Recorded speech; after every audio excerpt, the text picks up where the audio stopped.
We'll do a roll call, see all who was here. Okay, Emilio? Here. Bailey? Here. Al?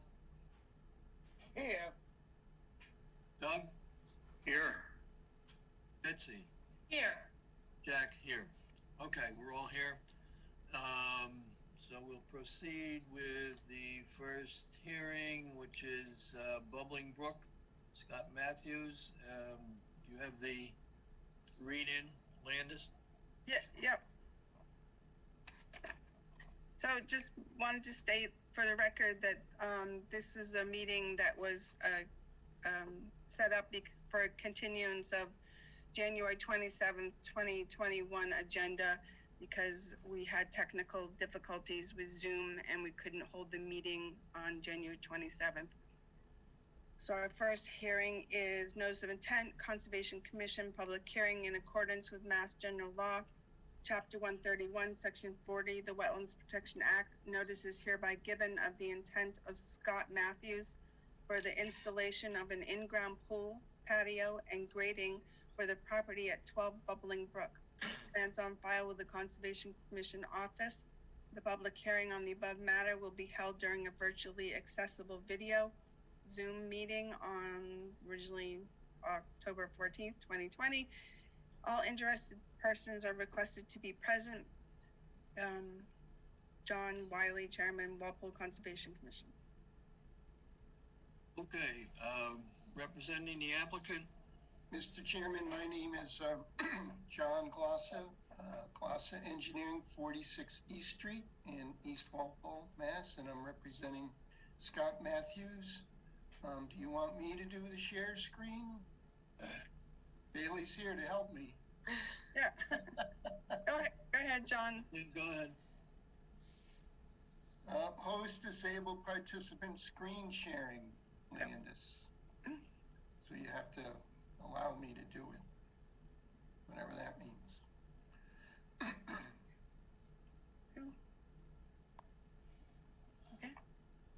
Okay. I don't know what I just did, but it's not what I wanted to do.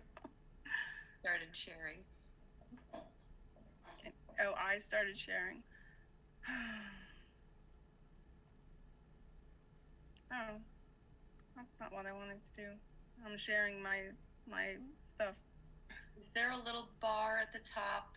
It should have that's like a little control mechanism. There's like a big red button that should say stop share. So you have to make him a co-host before you can do that. So, Landis, if you go to view options at the top, you can turn it off. okay. I did actually put the plans on my desktop so I could share. That's fine with me, Landis. There you go. Can everyone see that? Yeah, can you move it to the middle a little bit? I didn't see it. While you're doing it, I'll explain. So 12 Bubbling Brook Road, I think we probably all know Bubbling Brook Road runs off of North Street. So if we headed up towards 109, we get to Bubbling Brook Road. Take a right on Bubbling Brook Road. If you count the brick house that's on the corner, this is the fourth house. They're on the west coast. On the left, and this house is sort of at the bottom of the hill. You know, Bubbling Brook Road starts at North Street, and it's downhill most of the way. I'm sorry, John, just wait a minute. If you're not John, can you mute? Because we can hear someone else talking. Yeah, it's a rookie card. This is actually probably pretty good. Okay. You can hear me, Go ahead, John. Landis? Yes, Okay. go ahead. So it's sort of down the bottom of the hill on the left side, you know, kind of where the road kind of levels off down there. And I would say this house was built in the 80s or maybe the very early 90s. And as you can see from the plan, there's a chain link fence that surrounds the backyard. And actually, you can see from the plan, it actually goes on to the neighbor's yard a bit. And on the outside of the chain link fence, it's wetlands. So the chain link fence, for the most part, is defining the wetlands, especially on the left side, and on the right side, maybe they're a little bit farther away. So Scott and his family would like to install an in-ground pool, and you can see it's a 20 by 40 pool. It has a patio around it, so the patio's 8 feet on the house side, 8 feet on the left side, 4 feet on the right side, and then 16 feet behind it. And then on that patio, there'd be a pool house 18 feet by 10 feet. Behind that, we show a Cultec for the purpose of drawing down the pool in the fall when the pool will no longer be used because of the weather. And then the line with the dots is the proposed chain link fence that would enclose the pool. So from your point of view, if you look on the left side, right where it says 8 feet, you can see the patio encroaching a couple of feet into the no disturb. On the right side, you can see the patio and the pool encroaching into the no disturb, probably 15 feet. But as I said, everything within the existing chain link fence is grass. That's his backyard and the neighbor's backyard, even though it's kind of more contiguous with Scott's backyard. So that's, you know, the proposal. That's what Scott would like to do. I didn't show any no disturb plaques because I usually wait and see where the commission wants to put them. My suggestion would be to put them right on the outside of the fence, and maybe along the no disturb in the back behind the fence. And other than that, I think, you know, it's pretty obvious proposal. There's really not a lot of intricate details going on. It's just an in-ground pool. There is a note on this plan that says, prior to any dewatering, the contractor shall receive approval from the Walpole Conservation Commission agent for the methods, procedures, and materials needed to dewater any excavation. So we certainly would anticipate that it's up a little bit, land is above the compost sock. Whoops, you went up too far. Right there. How far? A little bit up, right there. We certainly would anticipate a dewatering to put this pool in. I'm assuming, you know, it's going to have a deep end, maybe 6 or 7 feet down below ground surface. So as you can see from the contours, the ground's very flat, and wetlands are not that much lower in elevation than the lawn in the backyard. So I guess with that, and I believe Scott's on the line or here on the meeting, but I'm not sure about that. But I can answer any questions that you might have. Okay, Landis? I don't think I put any comments in my report, but so the rear of the yard has been grassed in the whole area where you're encroaching on the 25-foot no alteration is a grassed area already. That's correct? That's correct. Everything within the chain link fence with the X's, the line with the X's, everything within that is grass. Right. That's his lawn. You can see we even put the symbol in the back there, lawn. Right. So just try to. I see. Yeah, and the line goes all the way to the chain link fence to the rear. So that's been the lawn. I actually did I've worked here a few times over the years. Redid the septic system before Scott bought it, and did some other work on this. On this house, I think I might have done a filing or a request for determination when they put that wood deck on the back. I know I did work for them. Yeah, I think you did, because I know there's been filings for this. Yeah. And my recollection is, since this house was built, that lawn was always the way it is now. But, I wasn't there every day, but that was my recollection when I went out there. And the area between the fence and wetlands flag 11 and 11A, that's all wooded, or? Yeah, that's wooded, yeah.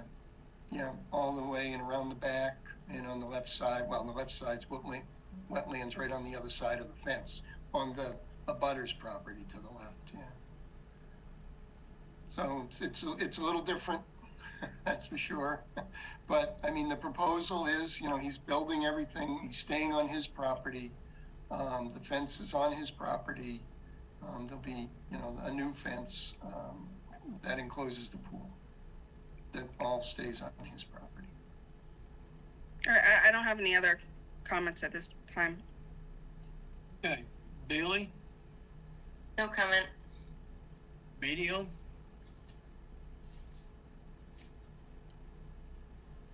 Medio? Yeah, sorry. So when this house was built in the 80s, did we have the 25-foot setback?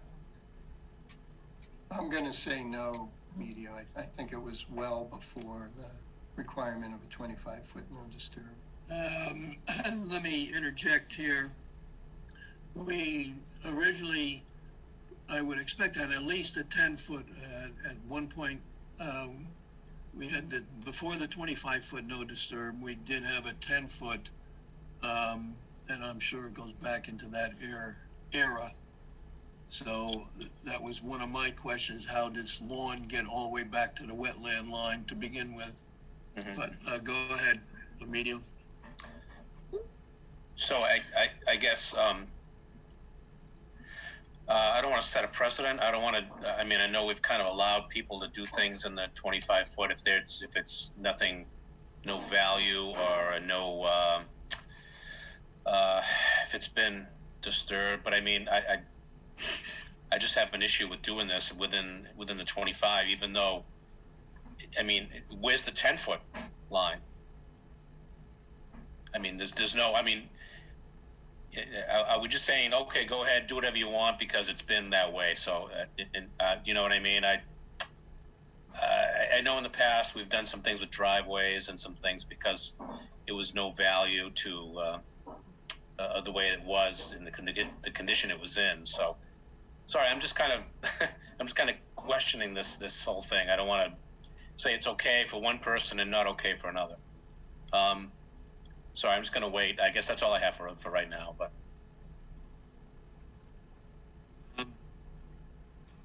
Doug? Yeah, I have a couple questions, perhaps. John, could you explain the function of the Caltech device? Is that discharging pool water into the subsurface? Right. So rather than just, you know, pump it right into the wetlands or onto the lawn.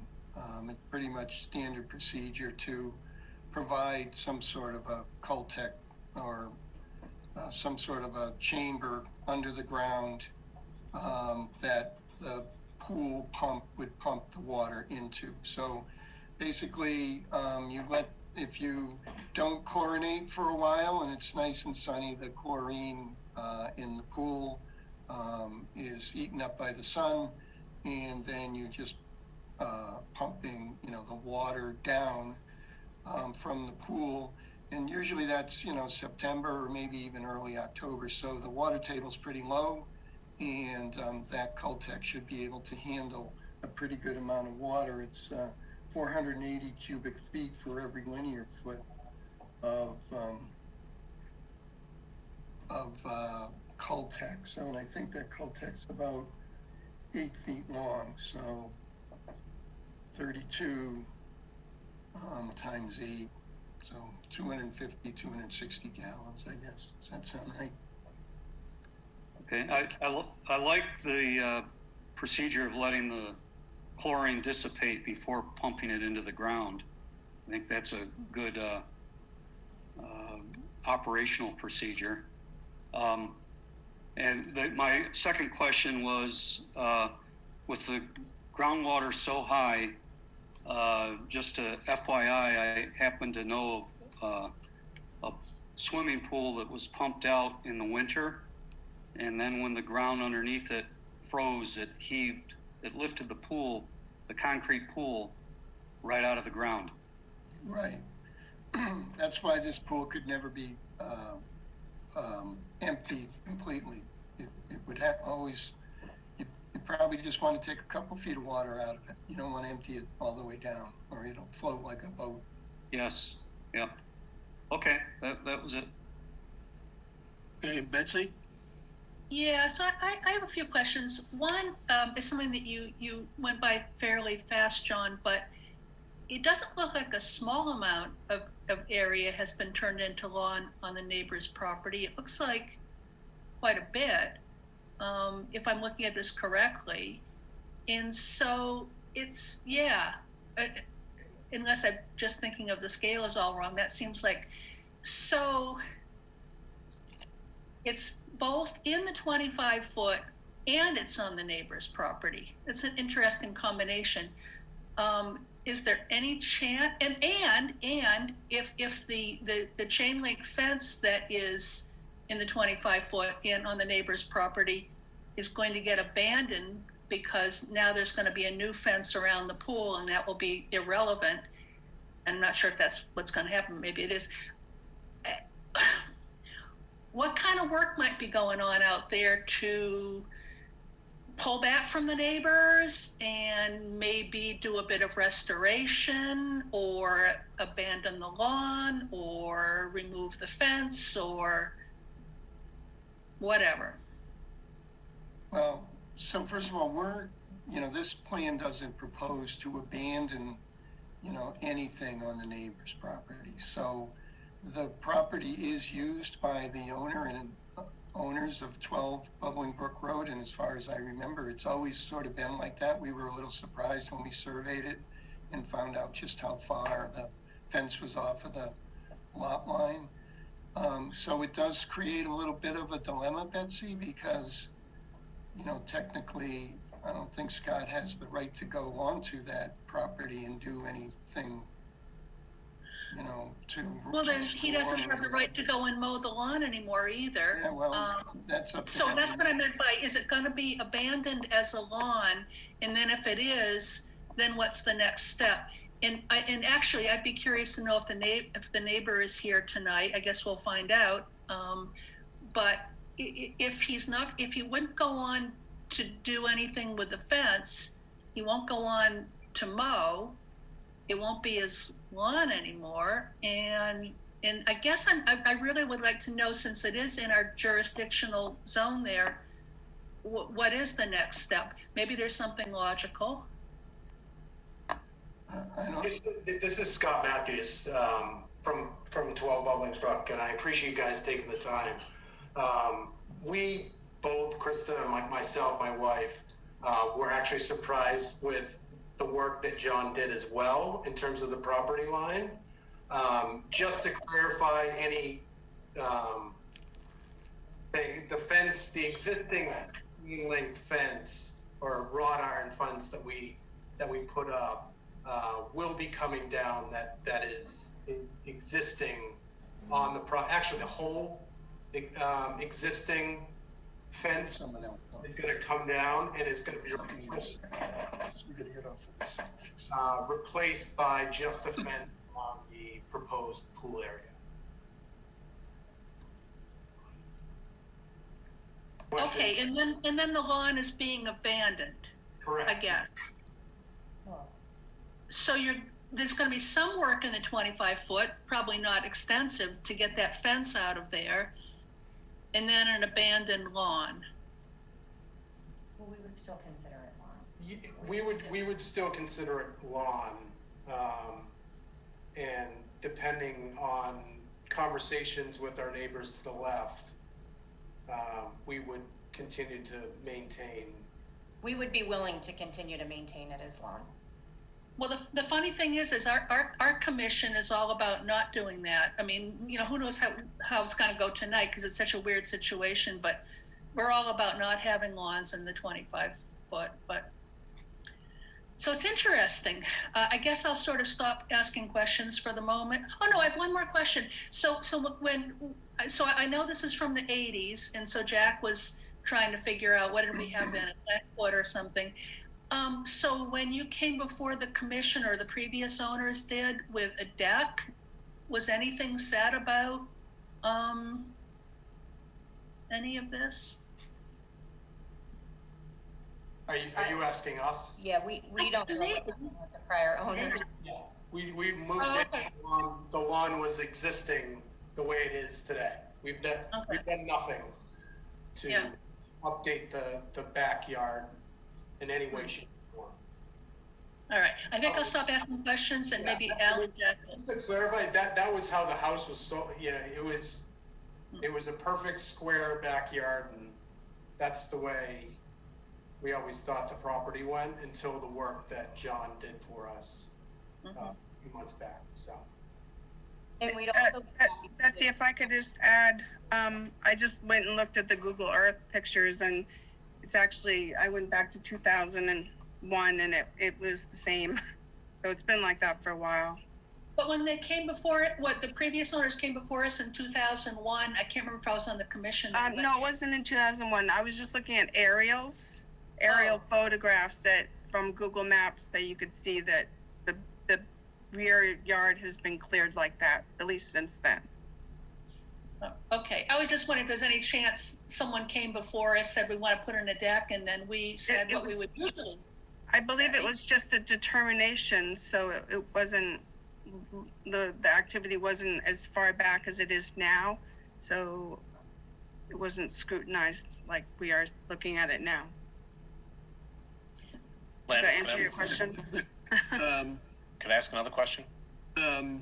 Let's go back to you, Emilio. Al? Well, I have concern about the soil and the material that'll be excavated out. I want to make sure that doesn't just get spread around and fill up some more wetland. So I want to make sure that all the excavated material gets hauled away. And I don't see why at the rear of this property here that the 25-foot no disturb zone couldn't be established. I think that's probably the easiest way to resolve that issue. Just after the fence is removed, stop the mowing back the back 25 foot from the wetland and let it return to a natural condition. Anything else, Al? I think that's all I have at the moment. Okay, all right. My suggestion is that if we can find the original filing for this lot, if we had a 10-foot, if we did have that in at that time, that we could take a look at that and just see what was determined at that point in time. If we had established that 10-foot border during that time, then I think we might want to continue to go along with that on this property. But in any event, and we also should have some plaques now. So that's my thought. So I think if we could determine what the original filing was, get some information on that. So that's my thought. Yeah, but Jack, I just want to say that even if we were to find there was a 10-foot, having lawn on the adjacent property is just a little troubling, and I just think I don't think our commission should grant some kind of strange permission for that. I mean, something's been caught by John Glossa, and I just think that regardless of whether it's 10 or 25 feet, nothing should be happening across that boundary line with us saying, oh, I guess it's okay. It's almost like then someone's got to write it into a deed and convey it or something. No, you're right. And I think that's a separate issue as to what happens. That the homeowner has said he doesn't plan to do anything further with it. But I think if we can establish that, that would then give us something to go by and what this homeowner can then do with the area with his backyard. But the 10-foot seems irrelevant. The 25-foot is essentially, 10 foot is already in the neighbor's property. So it just seems like we're working on the 25-foot and putting plaques on it. Not necessarily. No, what's in the neighbor's property is not his property. So he's going to leave it, he's going to abandon that. And I think that would be part of what our decision would be, that area is not to be maintained, and also convey that to the neighbor. Mr. Chairman, can I say something? Who was that? Mr. Chairman, I have a meeting at 7:30 in another town. So Karen Skinner-Catrone, who flagged the wetlands and does a lot of presenting in other towns, is going to take over. She's on the Zoom call. And, okay, because I have to leave. Okay, thank you, Mr. Chairman. Thanks, Landis. Thanks, everybody. Okay, Emilio, you had a question?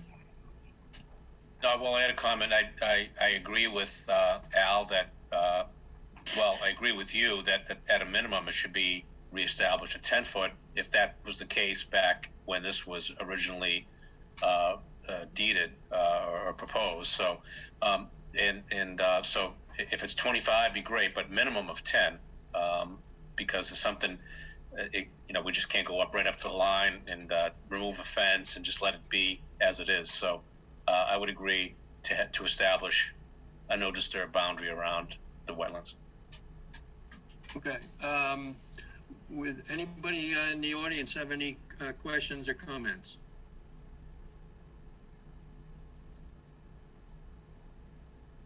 Landis, have you got, can you see if anybody wants to chime in here?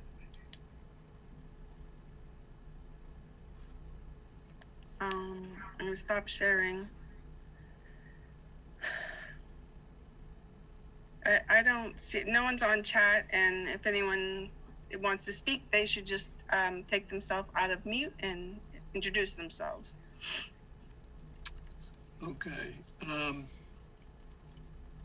Appears as though no one else has any comments here. My suggestion is that we continue this and look into the original filing. Okay. And then we, I think, can make a better decision on this and on this particular homeowner, so he can proceed, but within reasonable bounds based on what we find on going back and looking at this original filing. So that's my suggestion, that we continue this to the say,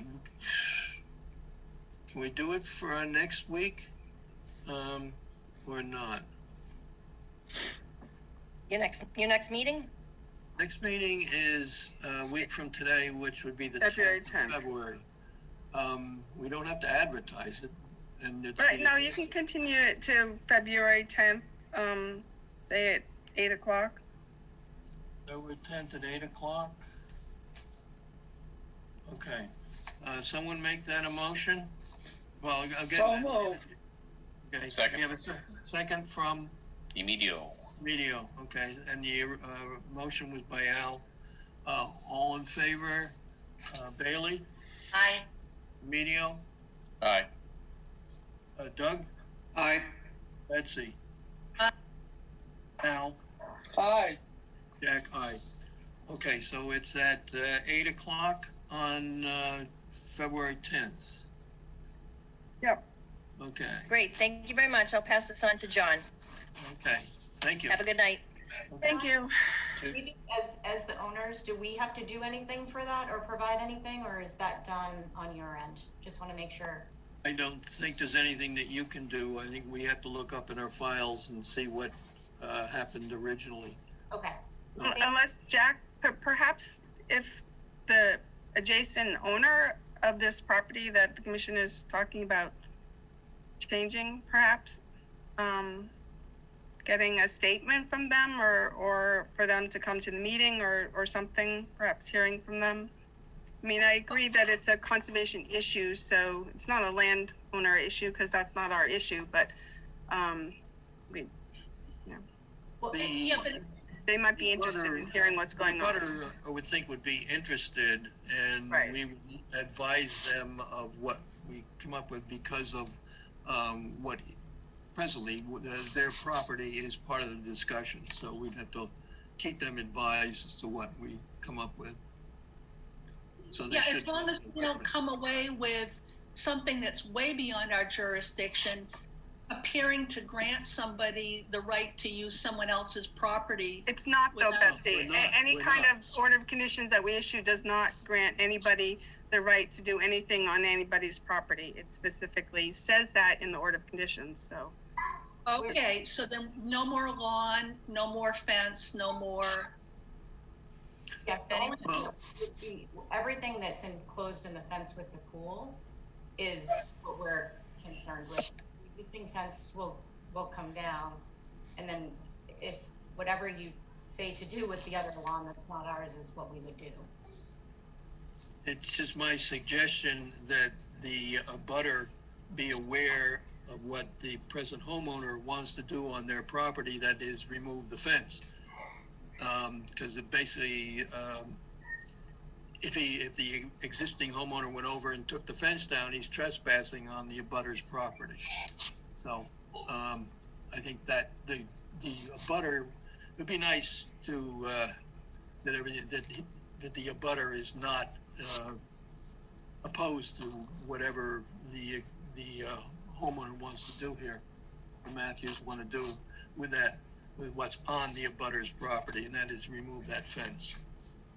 So I think it would be a good idea if they get involved and be aware of what's going on. So, Landis, Yes. probably would be a good idea if you just sent them a letter that indicated that their property is in part of the discussion here, so they're aware of it. Okay. And then we have covered our end of it of communicating with the abutter. Okay? We can proceed? Yep. I'll pass this all on to John. Okay, thank you. Thank you. Have a good night. Bye, everyone. Okay, good night. Next hearing is Starlight Drive. You have the notice, Landis?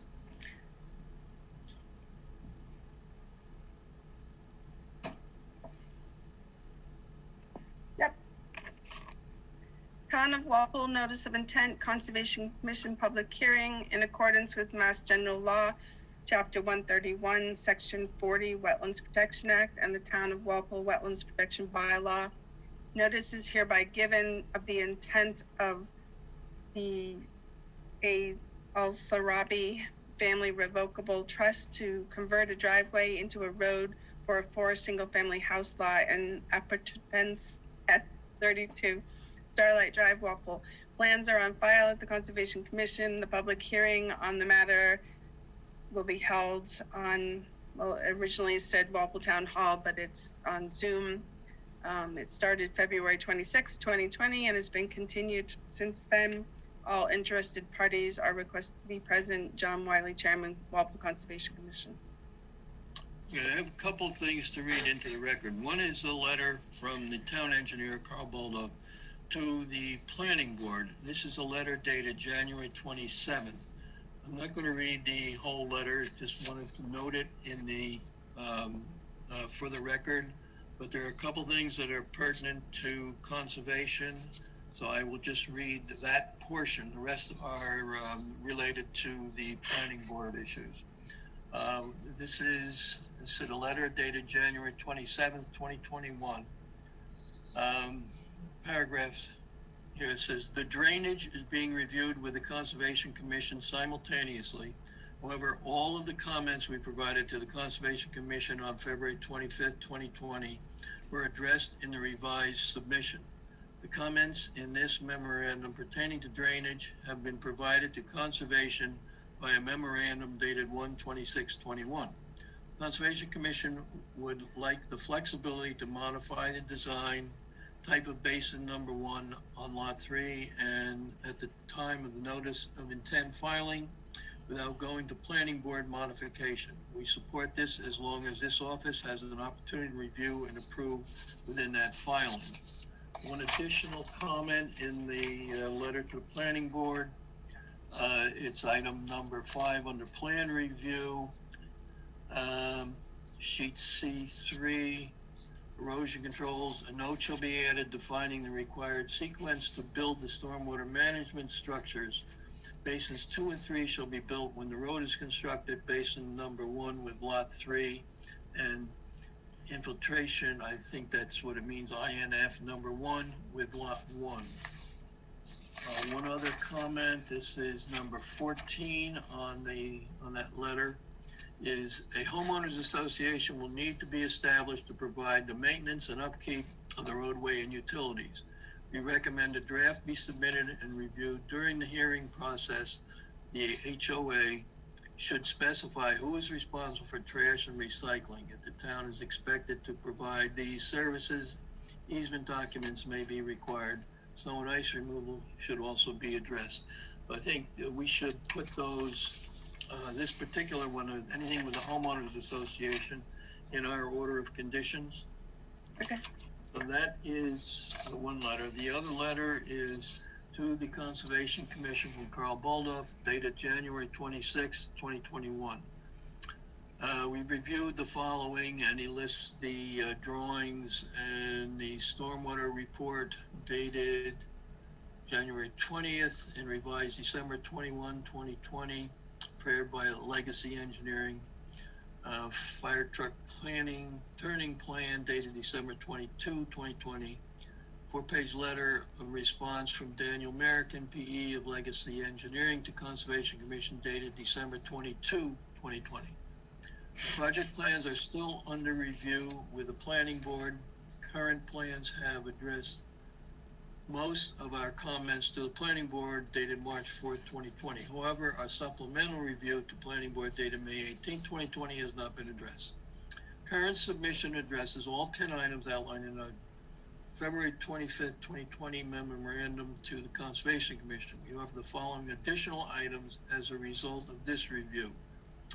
Plan comments, sheet C3, erosion controls. A note should be added defining the required sequence to build the stormwater management structures. Basins number 2 and 3 will be built when the road is constructed. Basin 1 and lot 3 with infiltration number 1 with lot 1.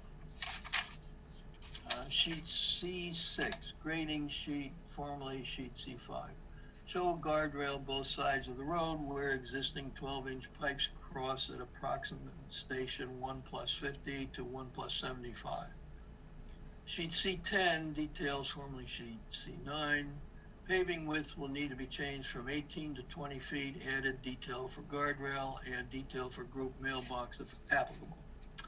Sheet C11 details within typical basin cross section, schedule of dimensions and elevations, revise the elevations for basin number 1 to be 20 feet higher, that is 222.0 should be 242.0, etc. Stormwater report, no additional revisions or resubmission needed at this point.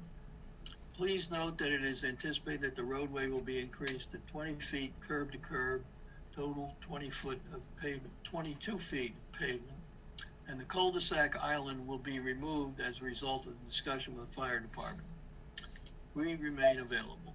Should be any questions. And my only comment here was just that since you're widening the road, does that have any effect on the stormwater or drainage calculations, which the applicant's engineer can address? Okay, so representing the applicant. Mr. Chairman, members of the commission, Dan Merrick with Legacy Engineering here on behalf of the applicant. Okay, go ahead. Okay, good evening. We presented this project to you 1 year ago before the world turned upside down. This is 32 Starlight Drive. It's an existing single family home. This is the Hang on 1 second. This is the existing condition. Existing single-family home. This is all yard and landscape area. Existing 18-foot wide driveway that comes in here. This is a nice little turnaround. What the applicant is looking to do is to take this piece of property and subdivide it into 4 lots, 1 for the existing home, and then 3 new lots. So lot 1 is a new lot, lot 2 is for the existing, lot 3 is a new lot, and lot 4 is a new lot. There are no stormwater management systems on site to speak of. So we've obviously designed a comprehensive stormwater management system to address not only the proposed impervious surfaces, but the existing as well. What we're basically looking to do is the existing driveway through here is going to remain largely the same. And then the existing driveway that extends up and through here is going to be rebuilt and lengthened slightly to basically meet all the dimensional requirements for the lots per the zoning bylaw. For stormwater management, we're adding a small basin at the mouth of the driveway to handle the existing runoff coming off this driveway area. A larger basin here that will handle the runoff from the rest of the road and also the existing home on lot 2. And then lot 1 will have its own underground infiltration system, basically designed to accommodate its development, and lot 3 will have its own infiltration basin. It's essentially designed to accommodate its future lot development. So one of the comments that was raised was with respect to this basin 1, Landis would like to see it moved a little further away from the wetland. We're working on actually a modified version of this basin, but we would agree with a condition that would say that, you know, when we come forward with a notice of intent for lot 3, that basin design may be revisited depending on what is actually constructed for a house and a driveway on that lot. We think that makes a lot of sense. Obviously, the application before you is strictly for the infrastructure of the subdivision, which is road and drainage systems, not for lot developments. So you're talking about the stormwater basin here, the stormwater basin here, and then beyond that, once you get beyond this point, all of this work is outside of the buffer zone. The existing house is outside the buffer zone. The fire department has told us that we have to widen to 20 feet. We have 18 now, so it's an extra foot on either side.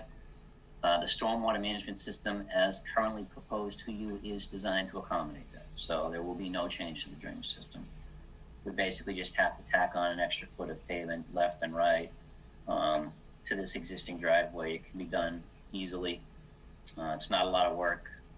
We have an existing pipe crossing here. It's not going to change that crossing at all. We have the available width to do that. So, and we have the drainage designed to handle that. So, Mr. Chairman, that was your question. It won't change any of the drainage design. So we are working. I haven't received those comments. I'll have to get them from Carl. I did meet with Landis and Carl a short while ago, and we talked about all those things, and we're working on a revision right now to address those various comments that were generated in that meeting and were memorialized in that letter, those 2 letters that you received. So we are going to ask for continuance tonight. We're still working with the planning board. The planning board didn't really conduct any business for a long time and just got back to it in December. So we're back to working with them on the definitive subdivision approval, and we have a meeting actually scheduled for tomorrow, but we're going to continue that so that we can work on these plan revisions. So I'm happy to answer questions the commission might have, but at that point, I think I'm going to ask for you to continue this, not to your next meeting, but probably the meeting after that. Okay, Landis? Yes, so there's a couple of things I want to have Dan address later. One is this lot was permitted for the house back in 98, I think it was, sometime around there. I do have the orders. There was an order, an amended order, and I have the plan, which I forwarded to Dan. So there was some no alteration plaques that were out there. I did notice some when we went out to look, but they should be noted on the plan. So I wanted the no alteration plaques to be noted on the plan because, as far as where the road is and where the lot development is going to be, it may be something we need to discuss.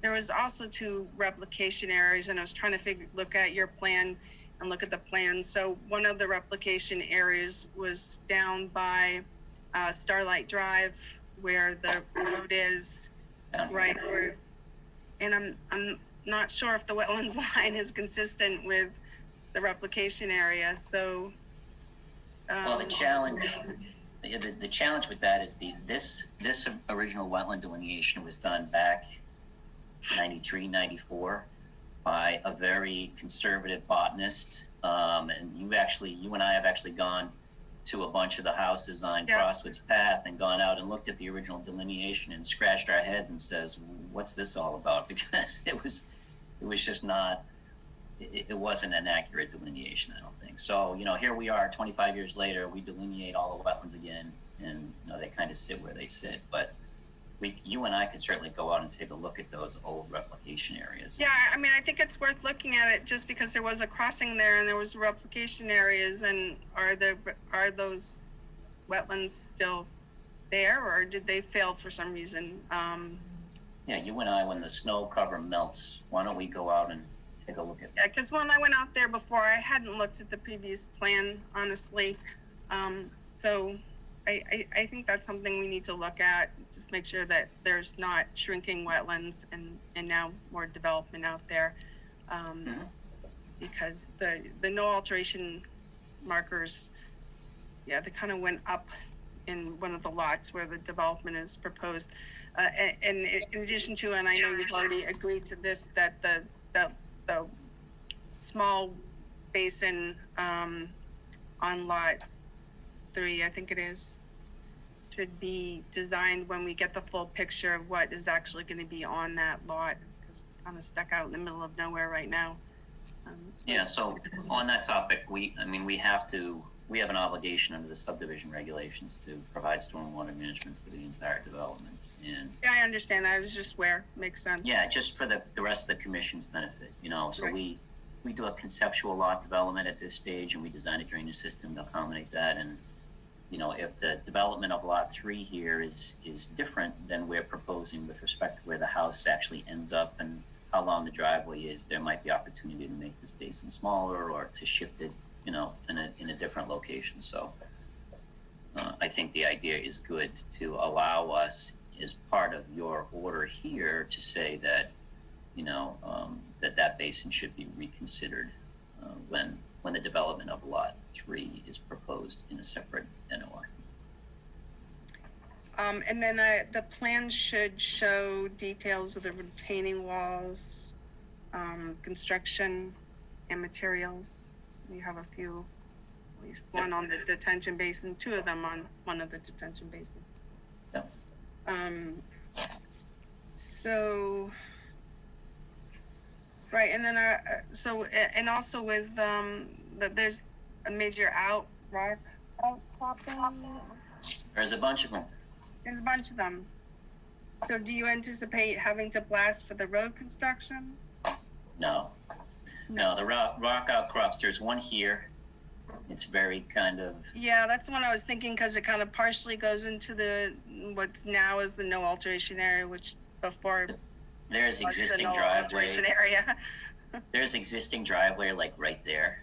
Mm-hmm. So, I don't anticipate that we're going to need to blast to do any work in there.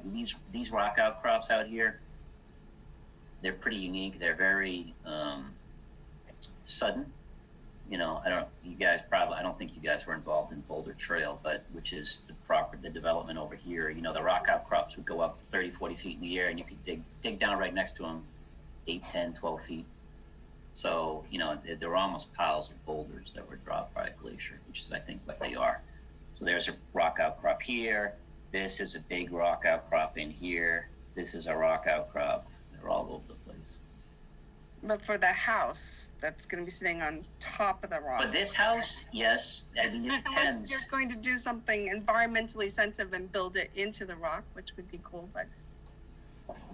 Again, we threw a standard, foundation size on there just to kind of get a flavor for what our drainage requirements are.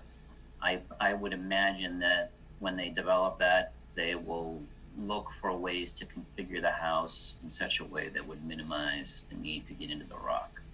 Right, and I think we would encourage that as the Conservation Commission, and that's why I'm bringing it up now, because once you put the road in, you know, people cookie cut lots.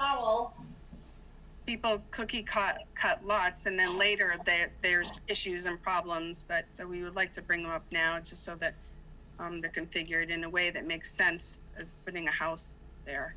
Sure. So those were my main concerns. There is an enforcement issue that needs to be brought up as well, but you can do that. Yeah, there's an area in the back of the property. There's an existing garage here. This was installed back in, I don't know, 15 years ago or so, in that time frame. It's outside the buffer zone, but there's a gravel kind of driveway area back here, and that does extend into the buffer zone. It doesn't extend into the 25. There's an off-site wetland here. This is on town property. You can see the 25-foot buffer comes up kind of right to the property line. But there is some work here, so I'm going to work with Landis on proposing, you know, a revegetation plan for, you know, at least a part of this area that's been disturbed. She and I are going to talk about that. And then, right, so that needs to be worked out. And then in addition to that, I know this is a planning board issue, but it was brought up that there is a 100-foot buffer written into the planning board decision. There's an old, as part of the old subdivision approval, there's a 100-foot, it's entirely different than a wetland buffer zone, I understand. Right, but why isn't it on the plan? We're gonna add that to the plan. So that's all part of our next upcoming revision. Okay. Okay, anything else, Landis? No, that's my list. Okay. Bailey? No comment. Minio? Dan, on that lot, is it lot 1? What is that underground infiltration? What is that? Yeah. It's an underground drainage system. It's we're using concrete chambers in the field configuration. So we pick up the driveway runoff and the roof runoff, and we put it into that. Just for this lot? Yeah. Okay. Works every time. And the other. If you're not speaking, can you put yourself on mute, please? And the other lots don't have them or don't need them? Well, for lot 2, so for lot 2, basically the basin here deals with the existing impervious on lot 2. Okay. For lot 3, this basin that Landis was talking about, having us have the ability to reconfigure down the road, was designed to accommodate this driveway and this house. Okay. And lot 3, with the driveway, is dealt with as part of the street runoff, but then we have an underground infiltration system for the roof runoff. And that system would be designed when we come forward with a notice of intent for lot 4. So we're going to come forward to you with notice of intents for 2 lots, 3 and 4. A house on lot 1, and the driveway is existing, and the house on lot 1 is outside the buffer. Okay, thank you. Okay. Doug? No questions at this time. Okay. Betsy? Yeah. So maybe this is related to Emilio's question. He might be thinking about the same thing I am. And also something that Landis said. Landis, you said that right now we have sort of a cookie cutter layout of where things are going to go for the purpose of doing the storm water calculations. But with the outcrops of rocks that are here,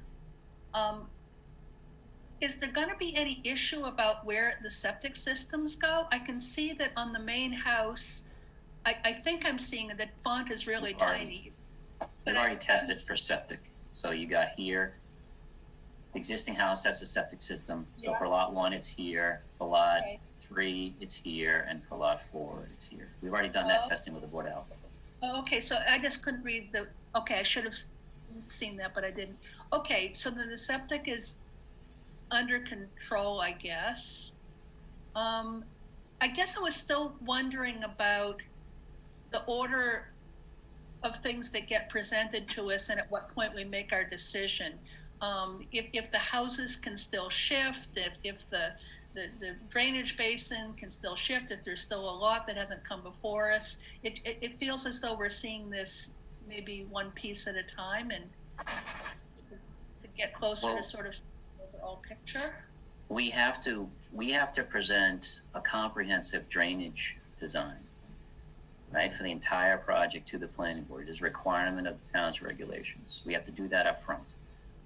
That is why we show houses and driveways on these plans. They're not binding, and any order you issue should explicitly state that the order is only for the construction of the roadway and the drainage systems. In this case, it's only going to be for Basin 3 and Basin 2. And then the order would explicitly state that the construction of Basin 1 is not going to occur until an order of conditions is issued for Lot 3.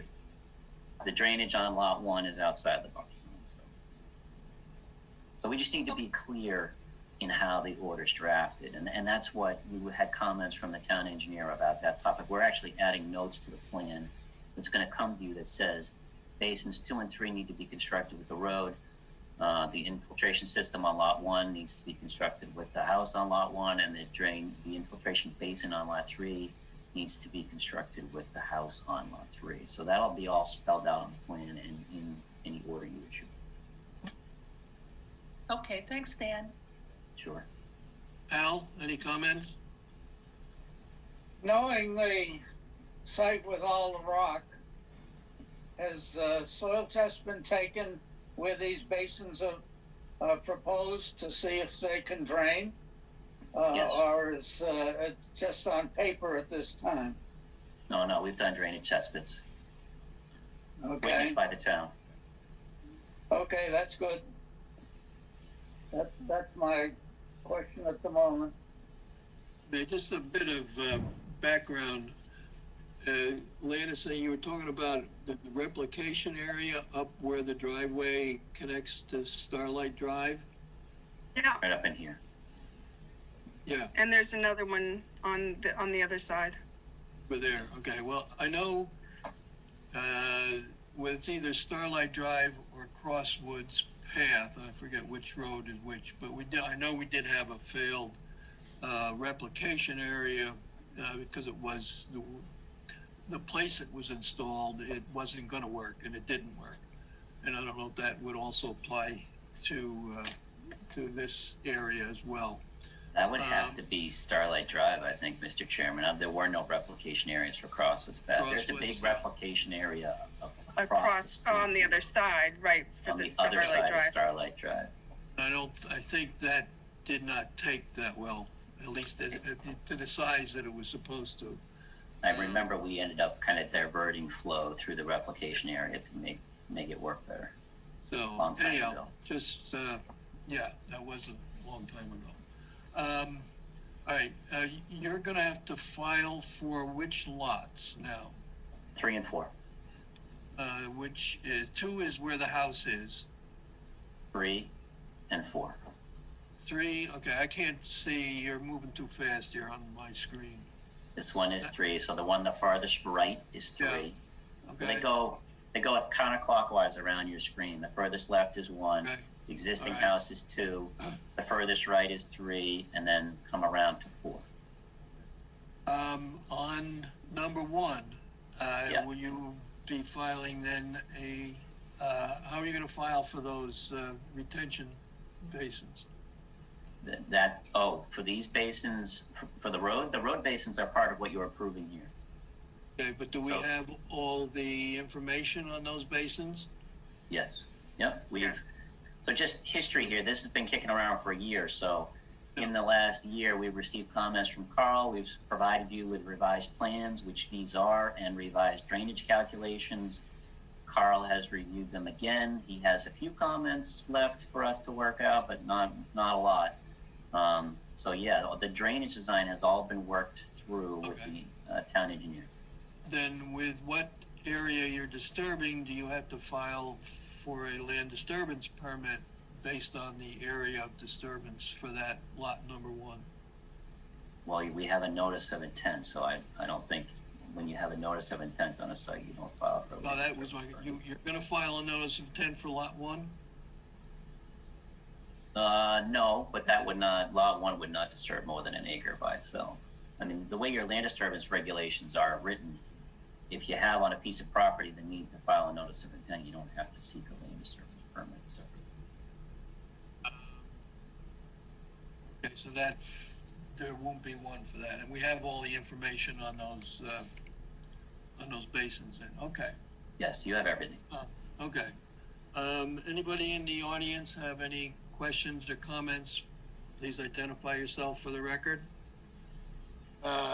Christopher Timpson, can you guys hear me? Yes. Oh, okay, great. I am representing the Walpole Gun Club. I'm sorry, the Westwood Gun Club, which is, you can see down at the bottom of the C6 plan that's shown. And my client is very concerned about this development because, as was pointed out previously, there's a 100-foot vegetated no disturb zone that is deeded actually into the deed and was part of the original subdivision.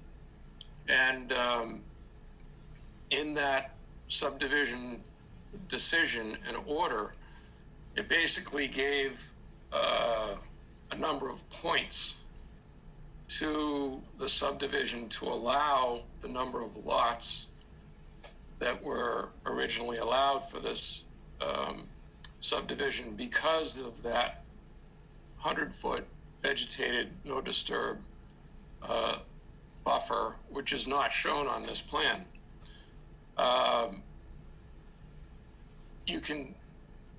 Because it's not shown, it's a little difficult to talk about it, but essentially, if you look at that wetland buffer down at the bottom corner of C6, you see where the 100 feet comes to. I mean, that's the approximate location of where this 100-foot buffer would start, and then it goes all the way across the property along the bottom. Now, clearly this owner has not abided by that 100-foot vegetated no disturb zone, because you can see they built a shed in it, apparently a chicken coop. They've filled it in, they've cut down trees. So we question whether, if the original, and I know this isn't necessarily your issue, but I think it's important for you to know it, whether there can be additional lots here if they don't put that buffer back in place, when the whole original number of lots was based upon having that vegetated no disturb zone in place. We're also very concerned about the fact that lot 1, which is if you're looking at the plan, the furthest to the left, it looks like the septic system appears to be encroaching on that 100-foot vegetated no disturb zone. So that's concern. Obviously, Landis brought up this enforcement issue within the 100-foot buffer zone. All this has come to light since this filing has come to the attention of the gun club. And, they're obviously concerned about what's going on there, and they want to make sure that that vegetated buffer is observed and that it's not encroached upon, and that it's actually put back the way it should be. So those are the concerns that the club has. We very much appreciate Landis listening to our concerns and bringing them up to Mr. American and the commission. And we hope that you'll, take these concerns seriously, and we're willing to provide any other additional information. We have photographs that we've provided to Landis, and some of the plans from historically going back when the planning board originally permitted this development. So we hope you'll stay tuned and stay focused on that information, so that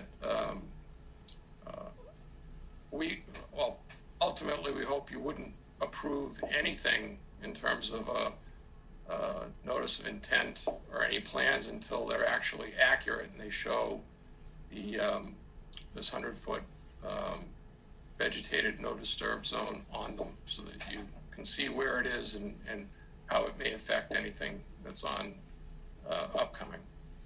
Okay, well, thank you for your comment, Mr. Timpson. That was brought up. There were Landis' comments. And Mr. American has indicated he'll show that buffer zone on the revised plan. And I believe, ask a question of Mr. Timpson?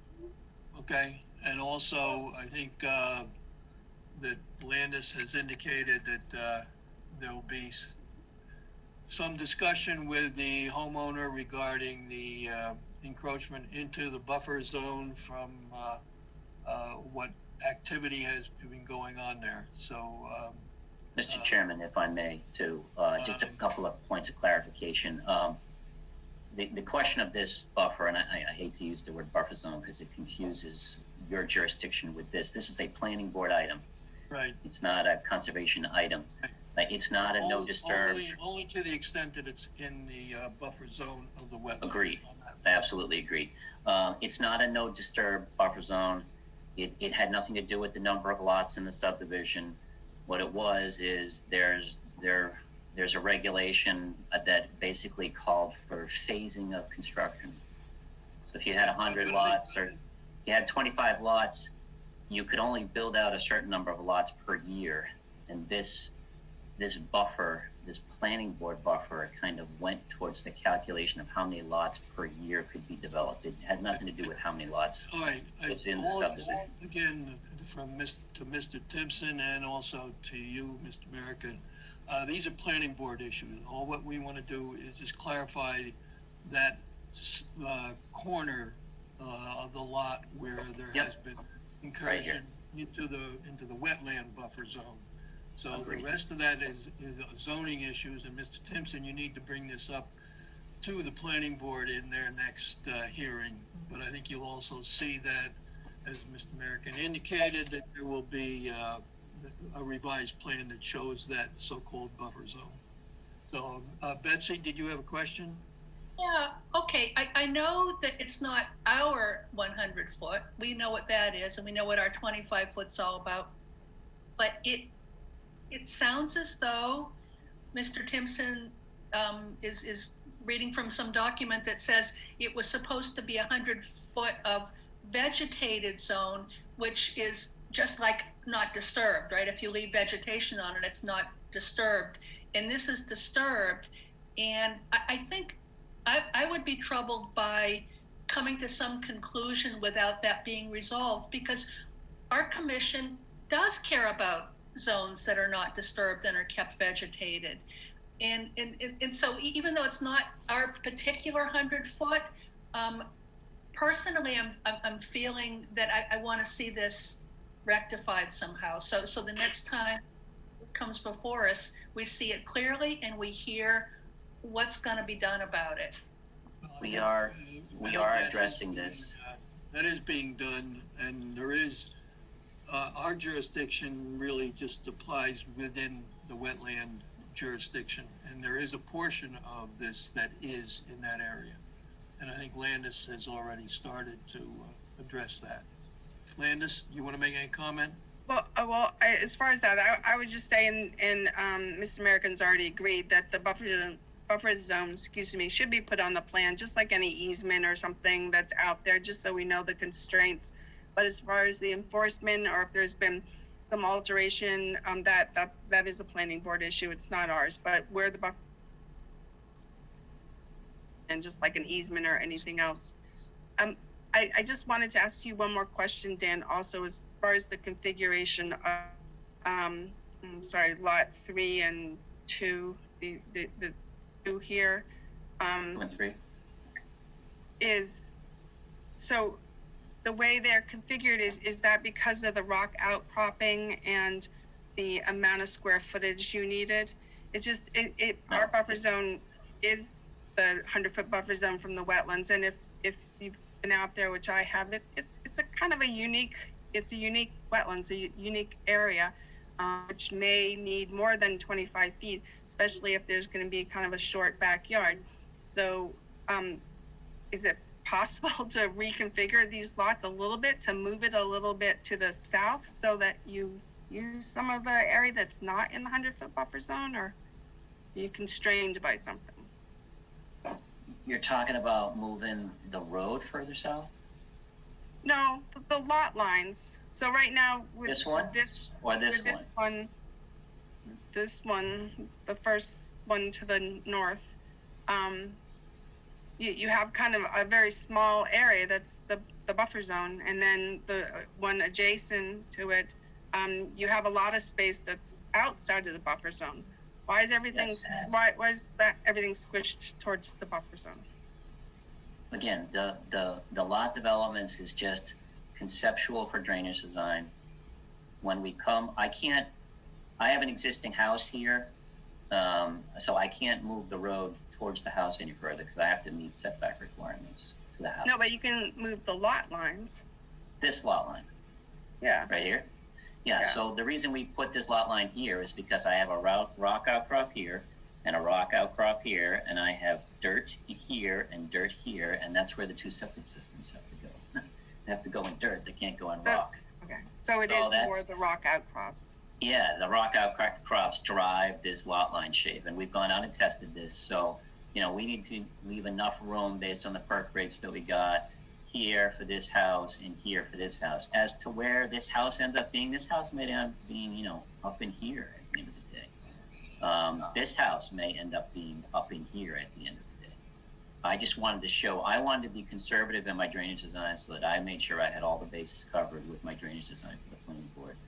Right, I understand, and I didn't want to get locked into the developable area for the houses simply because of the lot lines, and this is what's happened in the past.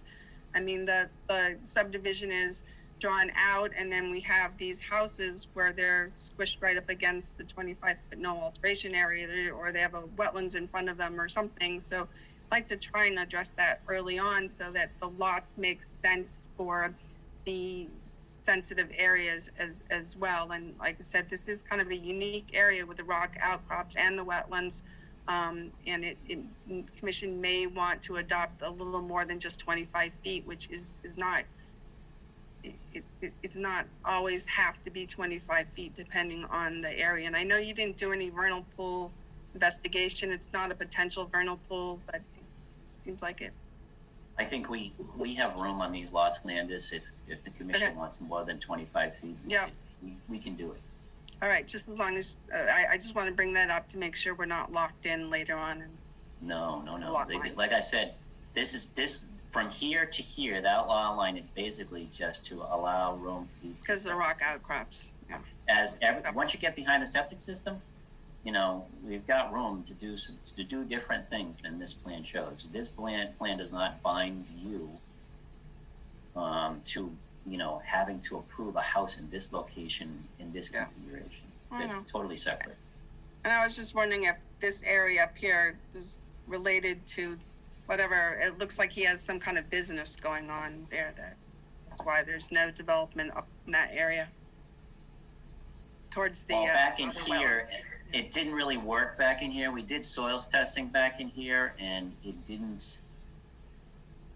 nothing panned out. He does have, the owner has a kiln here that he and his wife use for making pottery and things like that. So the configuration of this lot 3 is done in such a way that the kiln, which is a nice little structure, doesn't have to be demolished. And there'll be an easement over this lot so that they can use the kiln.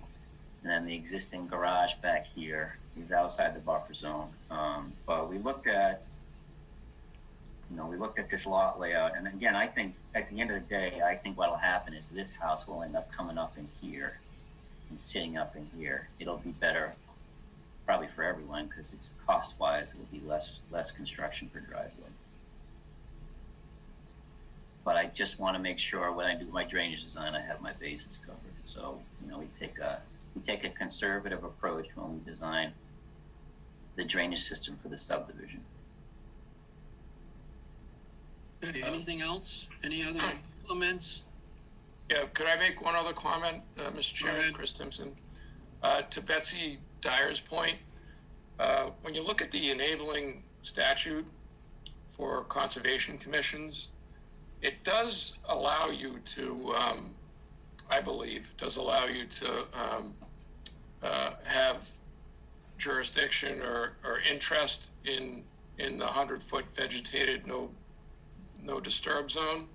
It says right here in the very beginning of the enabling in 8C that you can promulgate plans and maps, and within those maps you can show acquisitions of interest in land under this section. Other municipal open lands shall be shown thereon, as well as, and here's the key part, lands owned by other entities kept open through any legal requirement. So this is the land owned by another entity that is required to be kept open by a legal deed requirement. So I can send Landis something on that she can distribute to you if you want, but I do believe that if you wanted to, that there could be Concom jurisdiction or interest in this vegetated no disturb zone. Thank you. Okay. Okay, anyone else have any comments or questions? Please identify yourself for the record.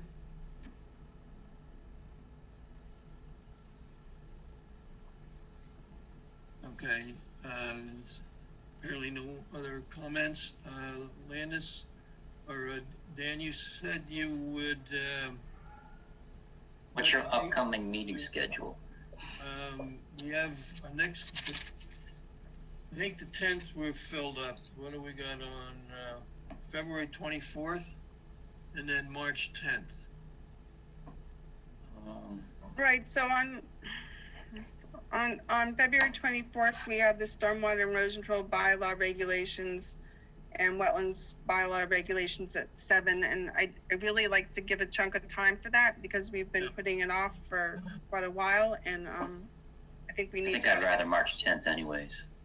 Okay. So why don't we, so March 10th, we have at 7 o'clock the MVP culvert assessment and green infrastructure presentation, which would be good to have at least 45 minutes for. That's on March 24th. Yep. March 10th is open. Sorry. March 10th is open. You can have whatever time you want March 10th. 7 o'clock, please. 7 o'clock?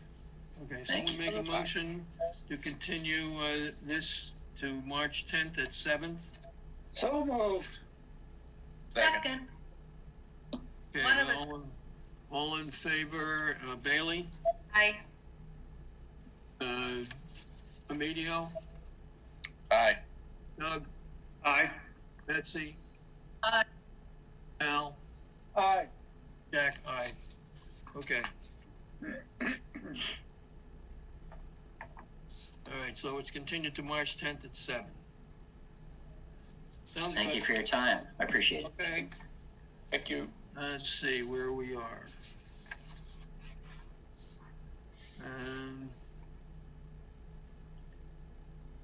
Okay, the next hearing is 55 Summer Street. Do you have to write in for that? Yep. Landis? Notice of intent, Town of Walpole Conservation Commission Notice of Intent, public hearing in accordance with Mass General Law, Chapter 131, Section 40, Wetlands Protection Act. Notice is hereby given of the intent of 55B HLLC/55SS LLC for construction of 300 residential units in a major townhouse, single-family home, and apartment structures with associated grading, utilities, and drainage, a portion of which is within the outer riparian zone of Cedar Swamp Brook, 100-foot bordering vegetated wetlands, and 3 on-site vernal pools located at 55 Summer Street, map 308, block 52, lots 56 and 60, and a portion of 3075278. Plans are on file with the Conservation Commission office and online on the town website. The public hearing on the above matter will be held in a Zoom video conference, originally June 24th, 2020, and it's been continued to tonight. Do we have anything new to read into the record? I don't seem to have anything. We don't have, well, we have the plan and the memorandum that was submitted and put online. And you were provided it last, for the 27th, which was not. So perhaps the applicant wants to go over the plan and the memorandum, which was about the fence along the railroad track. Representing the applicant. Mr. Chairman, we would like to provide an update, how the plans have changed since we last met. We'd like to talk about the fence that's been requested by the Zoning Board of Appeal to be continuous along the eastern side of the property, which would include going through some wetlands. We would like to just respond to your 1123 letter. We were also contacted by Glenn Maffey, who I think is on the phone, on the Zoom, about access to the trails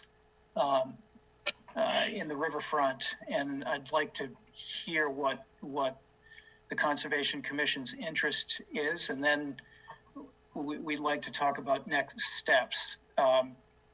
Having said that, if it's okay with you, I'll turn it over to Katie Enright and Brian Butler to bring you up to date and talk about the fence. Okay, go ahead. Great. Good evening, everyone. Katie Enright with Howard Stein Hudson. If it's all right with you, yep, Leslie started screen sharing. This just will help us with our presentation tonight. So to go to the first slide, Leslie. So we've made some plan changes. I believe the last set of plans the commission saw was 10/14 of last year. We're working on and have issued in PDF form, and the Conservation Commission will be receiving a new set of plans that was just produced. But what we want to show you tonight is essentially, just very briefly, where we have been with the previous set of plans from 5/1 of last year to the newly revised plans that were issued 1/22. We're not going to talk much about these plans tonight because we know that you haven't received the hard copies yet and haven't had a chance to review them. But just to show you that we've now reduced the impervious surface by a little more than 1.5 acres and actually the site disturbance by more than 2 acres during this process. So to show you the plan that where we were at on 10/14, this is the plan that we are at. You're going to see from this plan to the next plan we show you, overall, there's really not that much significant difference. We had presented this plan to you prior that showed us getting out of the riverfront areas. We had moved all of the drainage out of the riverfront areas, created a few more duplex units throughout the site,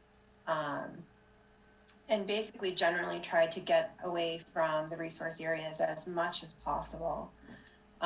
Moving to the next slide, this is the latest set of plans was based on this design, which if you look at very quickly, it really doesn't look that much different than the previous plan that you saw. We've kept all the same distances away from the wetlands and from the river area. But what we've incorporated here is emergency access out through 87 Summer Street. So Leslie's pointing to that now. So we have a new paved area that comes off the cul-de-sac back out to Summer Street, which provides us an emergency access. And with that, we were able to shrink the width of the main drive, roadway A, that comes in off of Summer Street. So we've been able to reduce the impervious areas there. As you come into the site, we've also reconfigured roadway B. Roadway B used to have 3 buildings, totaling 12 units, and there was a little bit more pavement there. The pavement reached closer to the railroad. Chairman, I'm sorry, Katie, just a minute. Chairman, I just want to ask what we haven't received these plans yet, so no one can really comment on them because they haven't been distributed to the commission. I haven't looked at them. The peer review hasn't looked at them. Understood. We did receive hold on a minute. We did receive a PDF of the 93 sheets, which is the whole set that's being submitted to the Zoning Board of Appeals. I asked for them to pare it down and talk to Brian Butler and submit a set of plans to the Conservation Commission for the Conservation Commission issues. So it's nice, I guess, to hear all this, but we can't really make comments intelligently because we haven't received any of this information yet. And so we're not looking for comments, essentially. No, I was actually talking to Jack. So do you think it makes sense to take this time and go over this new plan? I know, I thought they were going to just talk about the fence tonight. I wasn't looking to go over them. Can I hear from my chair first, Katie? I'm posing this to the chair. I think it's some benefit to get an overview of what's going on, but yes, we can't comment until we see these and have a chance to review them. So if you could make a quick overview. Yes, sir. I just wanted the abutters to also understand that we haven't had a chance to look at these plans yet. Thanks. We don't intend, right, this is just to set the stage so that you're not jumping. I was just talking to the chair, Katie. Thanks. Go ahead. Go ahead. We've reduced the pavement at roadway B. There is some interim spaces throughout the site that were proposed, some additional visitor parking, and some minor changes to pavement here and there in proximity to the multifamily residential buildings. And then as you see, the emergency access. So those are the major changes that you're going to be seeing in this plan set that you're receiving. I mean, that's just to set the stage so that when you're looking at them, you're not looking at anything major. To move to the next sheet. This is what was sent to you in just a different format, but the Zoning Board of Appeals has asked us to talk to the Conservation Commission about filling 2 gaps in the fence along the railroad. It's important to the Zoning Board of Appeals that we create a fence along the railroad side of the project. We had left 2 spaces open. Essentially, these 2 spaces here, one is 14 feet in length and one is 123 feet in length. So what we're looking at doing tonight is specifically requesting that the Conservation Commission comment and talk to us about whether or not the commission would be supportive of filling these 2 gaps along the fence so that when or along the railroad, so that when we go back to the Zoning Board of Appeals, that we may have an opportunity to tell them whether or not it's something that we could move forward with. So as you can see here along the tracks, these are the 2 sections of fence. There's a detail of the fence. And with that, I'm going to turn it over to Brian Butler, who can talk a little bit more about the wetland areas that these are looking to go in.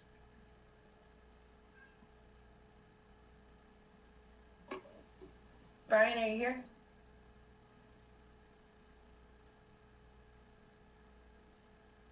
Is that better? Being off mute? And just while the slide is up, sorry, Katie, this necessity for this fence, of course, is from the ZBA, and we think it can be installed with 10-foot spread between the posts with virtually, de minimis impact or no impact whatsoever right along the toe of the slope of the railroad bank there. And we've provided, as Katie said, a 6-inch, minimum 6-inch gap beneath it to allow for, small and medium wildlife to transmit through there. So we think that's a non-item or non-issue. There's certainly a reciprocal fence on the other side already that's tight to the ground over most of the length of this. So there's not a lot of transmission of wildlife through there anyway at this point, it seems like. If you could, Excuse me, I can't read the dimension. What's the height of the fence? is a standard, I think 8 foot, is it? Yeah. 6 foot. 6 foot, 6 foot, yeah. Go ahead. And if we could go to the next slide, I think.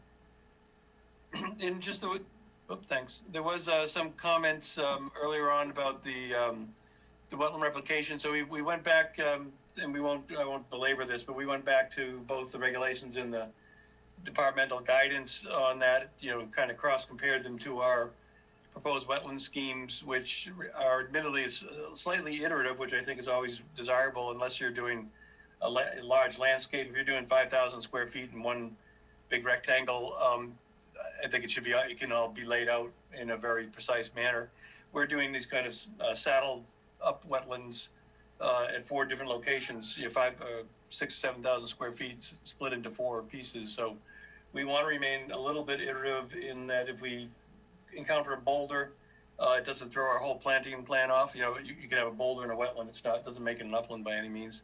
Or if there's an opportunity to save some snags or even live trees when we're actually in there, based on the depth that we actually have to excavate. But the standards are fairly well known to everybody. If we could just slide through these, or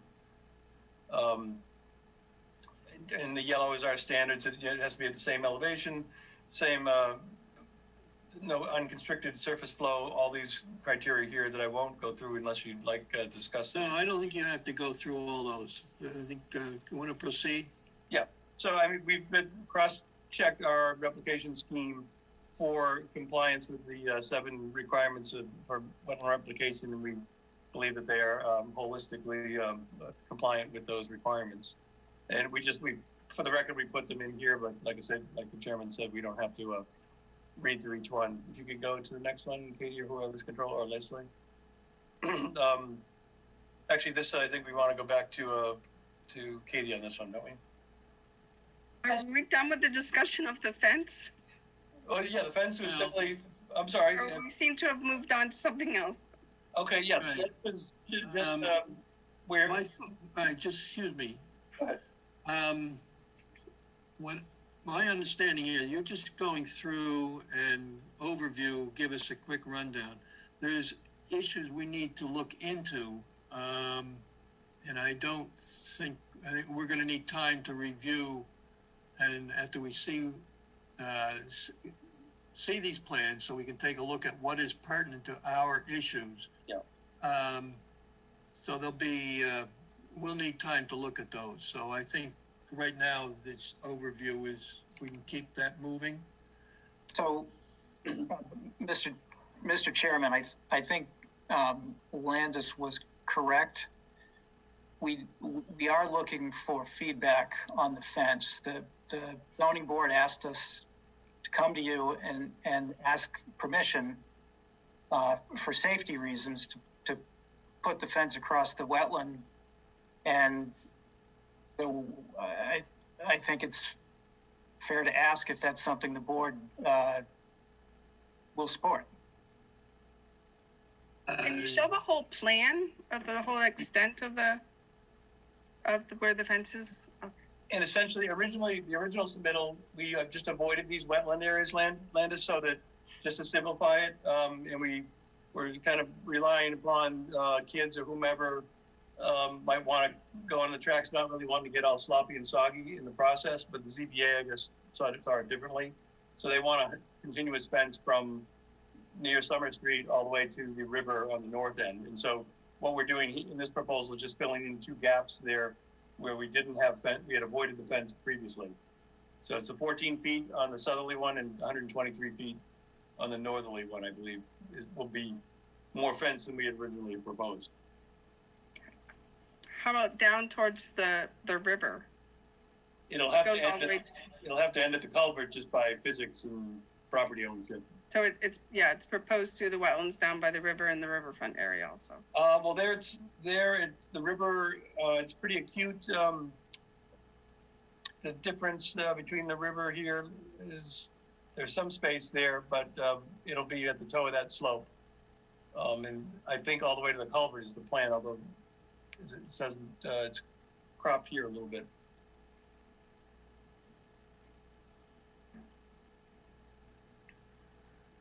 you, show on here, where are you talking about now? Left side, where is it? Yeah, up there. There's wetland that before the river culvert at the track there. Right, it stops right at the wetland line. Yes, in the ZBA, is that adequate for the ZBA? Oh, it does stop at that. I couldn't tell. So it's the fence is the X's. Correct. Yes. Okay.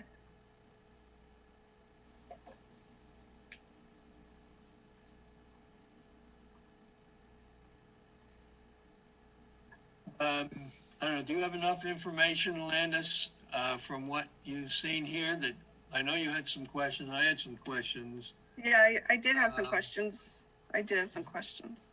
Do you want to bring these up now, or do we need more information to look at before we come up with perhaps additional questions, or do you want to start Well, with I would certainly bring up the questions that I had. I was wondering, so it would be nice to have a cross section. So where the fence is sitting, is it sitting at the toe of the gravel bank, or is it set a few feet away from that? So where is the fence in relation to the railroad bed? Is the fence proposed at the toe of the embankment? Is it necessary to have the fence in the wetlands of the riverfront area? I thought it went all the way down, but now I can see it stops at the X. And how is the fence going? There was at least one culvert, I thought, near Ruckaduck Pond. I can't remember exactly where it was. I don't know if you have it on your plan. How's it? Is it going over that, or is there? I don't know. We can't tell from your plan. There's a dry occluded culvert there, Landis, that's south of, which labeled as, well, let me see, potential vernal pool number 1. Just to the south of that, or to the right of this, there's I think it's an old cow culvert, and it's about 80% occluded, so that will be unimpeded. I don't think it does much anyway. There's a small drainage culvert from inside the wetland A, which will be avoided because it's right at ground level, so there won't be any occlusion of flow or transition of animals there. The northerly wetland potential vernal pool 2 doesn't have any outlet at the railroad track there. So the fence will be going through the wet. Where will it be in relationship to the toe of the slope of the railroad bed? Slightly variable. It necessarily has to be on the property line, not on MBTA property.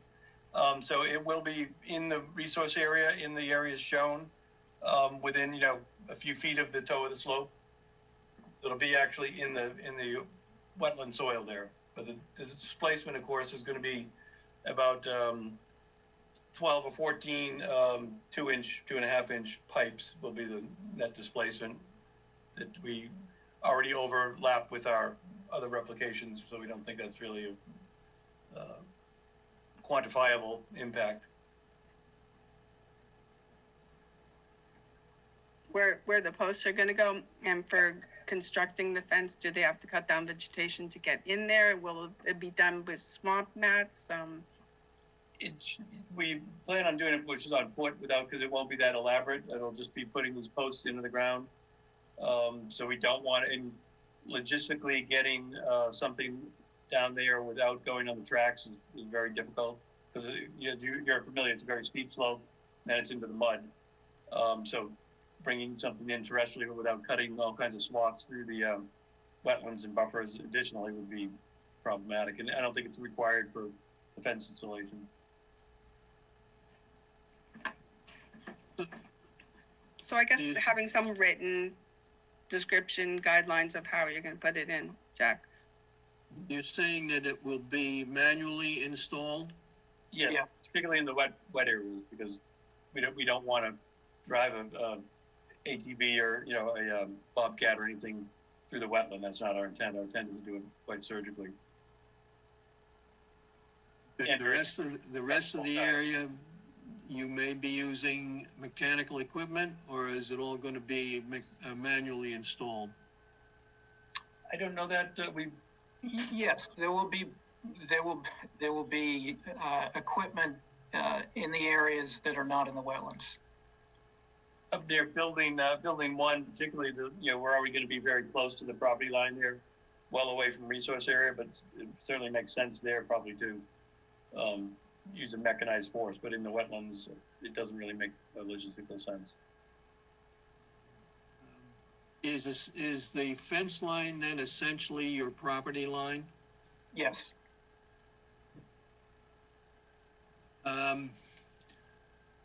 You showed a gap at the bottom of the fence. How high was that? Minimum of 6 inch. 6 inches. Yeah, and that'll let the transmission of snapping turtles, raccoons, possums, fox, skunk, coyotes, bobcats, everything but a white-tailed deer that we have in this area.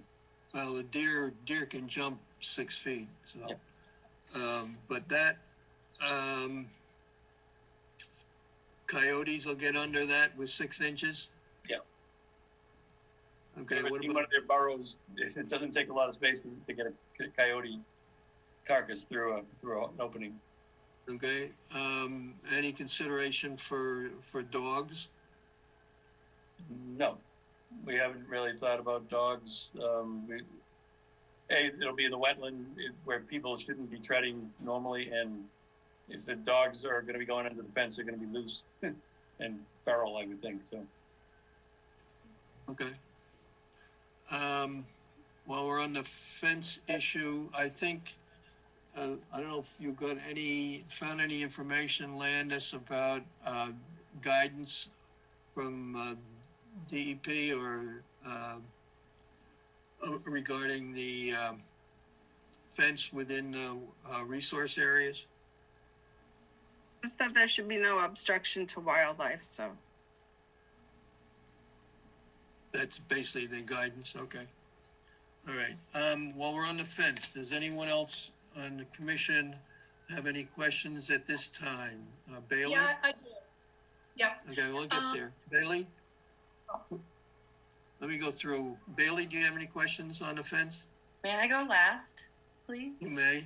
Emilio? No comments. Okay, Doug? No questions. Betsy? Yeah, so I was puzzled, but maybe I understand why you were bringing up 4 replication areas in some locations that you didn't indicate. You started to just give us the regs on those. Are those replication areas to compensate for putting the fence through the wetland areas?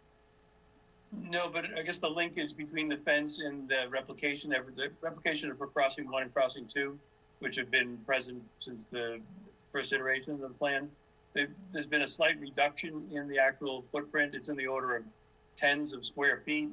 But so we're slightly ahead. We already had a 1.5 to 1 replication scheme, and now we have a slightly greater. And so if there's any perceived impact to the wetlands in terms of, if we call it a 0.5 square foot for each of these posts, then we would still be more than, we would not be deficient in our replication ratio by any measure. Okay. Okay, Betsy, anything else? Nope, that's fine, I guess. Okay, Al? Yeah, I have a couple of comments here. They're showing a chain link fence when in most cases where you're crossing wetlands and such, you use a wildlife fence. Wildlife fences are made with big squares on the bottom, and it gets smaller as it goes up. And the posts for going through wetlands might be several feet longer because they have to go down to something solid. My experience has been that at the airport in Norwood, when we put wetland fence, some of the fences were 16 feet long for the posts in order to get something solid at the bottom. So just saying that you're going to have a couple of men carry a small piece of pipe in and assume that that's going to be a suitable fence post. We don't know that until you've checked to see. And I don't approve of the chain link fence going through wetland areas. And I do approve of the idea that you do need a fence the entire length of the property here along the railroad, because you're probably going to have 1,000 people living on this site, and they're going to want to go outside because you don't have any place for recreation of any kind, and you don't even connect the walking path to anything. It just ends. It should be connected to a paved area or parking lot or something for access to it. So I'm concerned safety-wise, and I think that the fence is absolutely necessary. And I don't think it should end just because it comes near someplace you call a culvert or whatever. It should go the entire length of your property where people can go. And the business of saying, well, because it's wetland, that they're not going to go. Of course they're going to go. There's a lot of young people like to walk in wetlands and don't mind walking with boots on in something that's mushy and such. So I think it's a safety issue along an active railroad track. And I agree we need it there. But I don't think that an ordinary chain link fence is what's best for the environment in that spot or those spots. So I'd like you to go back to the drawing board a little bit and do a little research and come up with the right kind of fence that goes in those places and the right kind of post that goes in those places. And just a little blob of concrete at the bottom in a wetland doesn't work. So I think you need to go back and do a little preparation, a little research on the proper way to put a fence across a wetland. I know it can be done because I've seen it done, and I know it can even cross rivers and have seen that done. So I think you need to spend a little more time on this issue. That's my comment for the present time. Okay, Bailey, did you want to make any comment? Yes, please. I have one comment, and maybe it's just how I've zoomed in on the map to look at the exact areas of where the proposed gates are going to go. And it almost looks like the border, like the 25-foot, no disturb line goes onto the railroad tracks and in that area. And I'm curious if there's any way to compromise with them and move it off of, the base and closer to the railroad tracks so it's less, encumbering on the wetlands. I think that if you've ever tried to work with the MBTA, none of us would live long enough to make that negotiation. We had a gas pipe to go under a railroad track that we, for a client, and not name names, but while waiting for permission for about 18 months in an existing culvert, the client ultimately just put the pipe through under the railroad track because they knew they'd never get permission. I don't think we're likely to get permission to put an impediment or any kind of feature on MBTA land. We'd certainly prefer that because it would be logistically simpler for us. But David, unless you've got some friends in high places with MBTA, David, I think we're not going to get too far with that. Anything else, Bailey? No, that was all. Thank you. Okay. Let me ask a question. The zoning board requested that you put the fence up. Did they specify a chain link fence?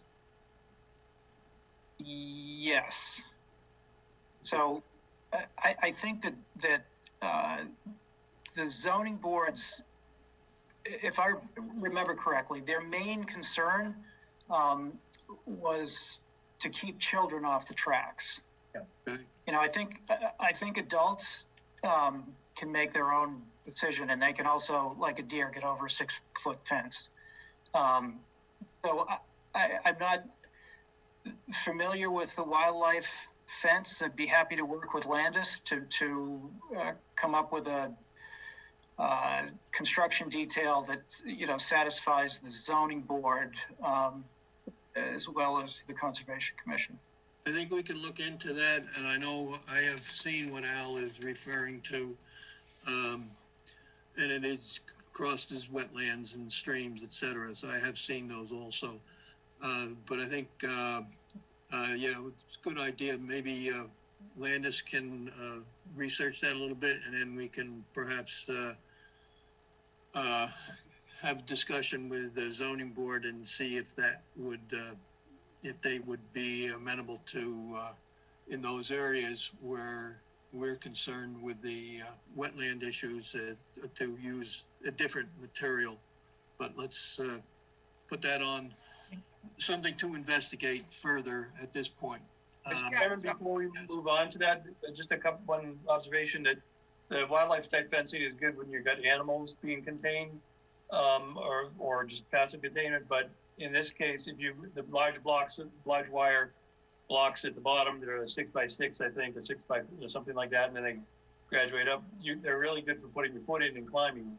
So, a kid or something or an adult can get halfway up the fence with pretty firm footing, whereas with a chain link, a 2-inch by 2-inch chain link, it's pretty hard to jam your foot in there and get purchased to hoist yourself over. So it's easier to climb, and we're already putting a 6-inch gap, which is not standard for most fence insulation. So we think we've already accommodated that function that a large mesh fence would provide.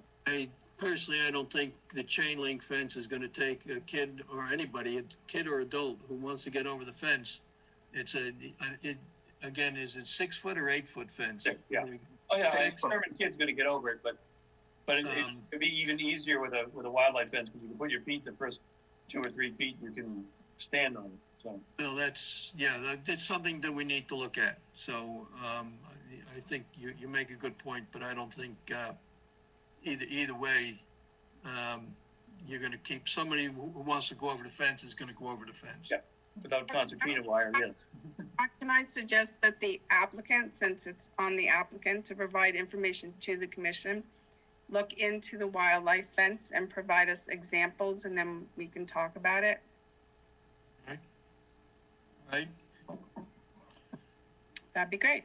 I'm sure Brian Butler, he already has said that he knows what we're talking about. So I'm sure they could come up with some possibilities. All right. Okay, so we can proceed. Do you have anything more at this point? Are we finished with fences? We might go to an illustration. Yeah, I think unless the commission or others have questions about that. I think we know our marching orders here. Okay, let's proceed. There was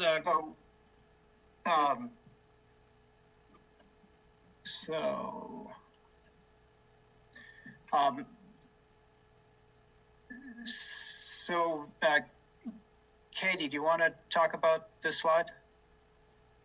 Yeah, Mr. Chair, if we may have just a few seconds to go over a letter that we received in November of 2020, just with some of the requests, just to let you know where they stand.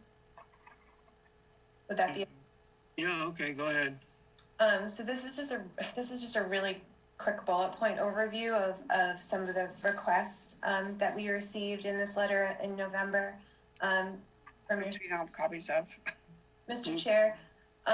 So the construction stormwater management plan is something that we're going to be working on as we get towards construction details. So that's something that we typically work on after a project is approved at kind of the site plan stage, and we can move into the greater details of understanding who the contractors are going to be, how we're going to stage the property, et cetera. So we're looking to work on that. We're committing to certainly giving that to the town and to the commission as part of the stormwater pollution prevention plan and our NIPD's filing in the future, but not until essentially after we get our initial site plan approved. Detail sheets are coming. They're in the package that you're receiving overnight tonight that you'll have a chance to review. Our replication plan has also been increased in detail, which you'll have in the packet that you'll receive shortly to review. Our revised stormwater report is also in that package. We've included the location of the no alteration signs within the layout and materials sheets that you'll be receiving. The landscape plan for areas within the 100-foot buffer zone have also been provided. And we speak to, there were some notes regarding irrigation wells, also added to the plans. We don't show irrigation wells for landscape irrigation at this time, where those are intended to be located. David? But we do intend to have irrigation wells. Correct. And so we speak to that briefly on the plan set too, and we do intend to have irrigation wells. We have not located those as of yet, but speak to those in the notes. And then to move on from there, I believe the next slide is just to talk about kind of the future and where we stand. Oh, sorry, I've skipped trails. David, why don't you talk about trails briefly? I have a question for Landis and Jack. I mean, so what we had on our agenda tonight was to discuss the fence.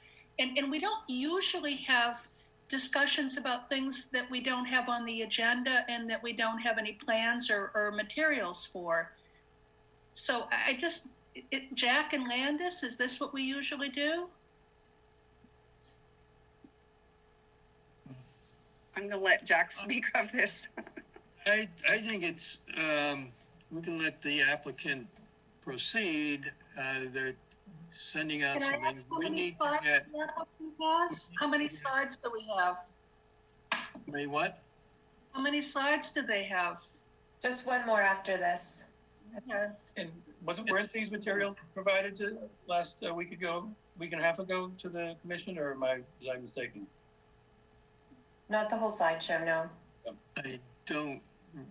I don't recall this, so I think it's reasonable that they make their presentation. We need the information presented, and we go back. At least this gives us some idea of where the discussion is heading. So so go ahead. Mr. Chairman, I was contacted by Glenn Maffey, who I believe is on the Trails Committee. He's probably on the Zoom this evening. And he asked about working out some kind of permission to have public access to the trails along the riverfront. And so I'm interested if, in knowing if that's something that the Conservation Commission has an interest in. Yes, I think Mr. Getz has mentioned that there's a trail there, but it needs to be connected to public access. So yes, the commission is interested in trails. So just to be clear about public access, it would be, access by foot, not by car, across the property to get on the trail or the trails. And, then the trails lead off our property, I think in both directions, although I've never been on the east side of the tracks. So, assuming that this process ever terminates and we get an order of conditions and a zoning board decision from the town, we're happy to do this. Our preference would be to have it be a simple condition of the 40B decision that allows walking access to and over the trails, and just leave it at that. Since these 40B decisions are decisions in perpetuity, so long as the project is built, I think that should give the commission and the public what they need. And I think I'm comfortable we're protected by statute in terms of liability. The other options, a simple deed restriction between the landowner and the town Conservation Commission, that would also be acceptable. But again, more legal fees and reporting fees and that sort of stuff. And then, you know, the full conservation restriction through the state, I'm not very excited about, just because of the time and resources required when I think the same thing can be accomplished, you know, with less effort on your part and less effort on our part.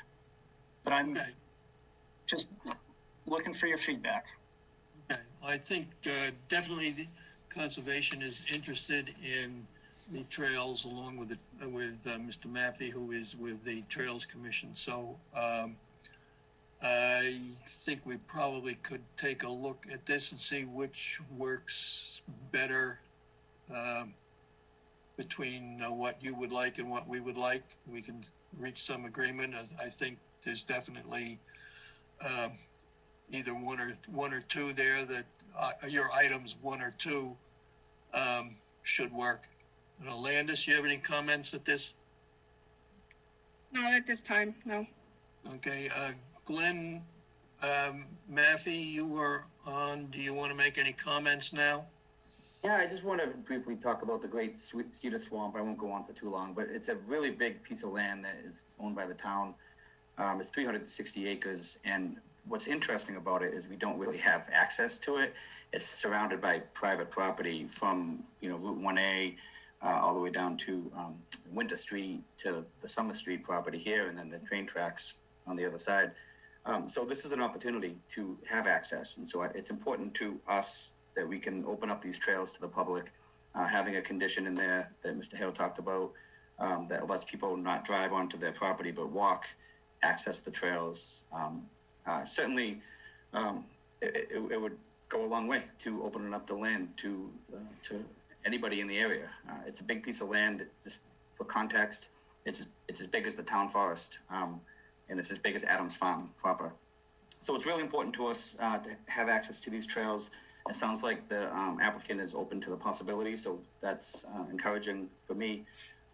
Certainly, the option of a conservation restriction is most appealing because I've run it and I know it does come with a slightly higher cost, but it guarantees us in perpetuity access to this land through Article 97, which the Conservation Commission has used.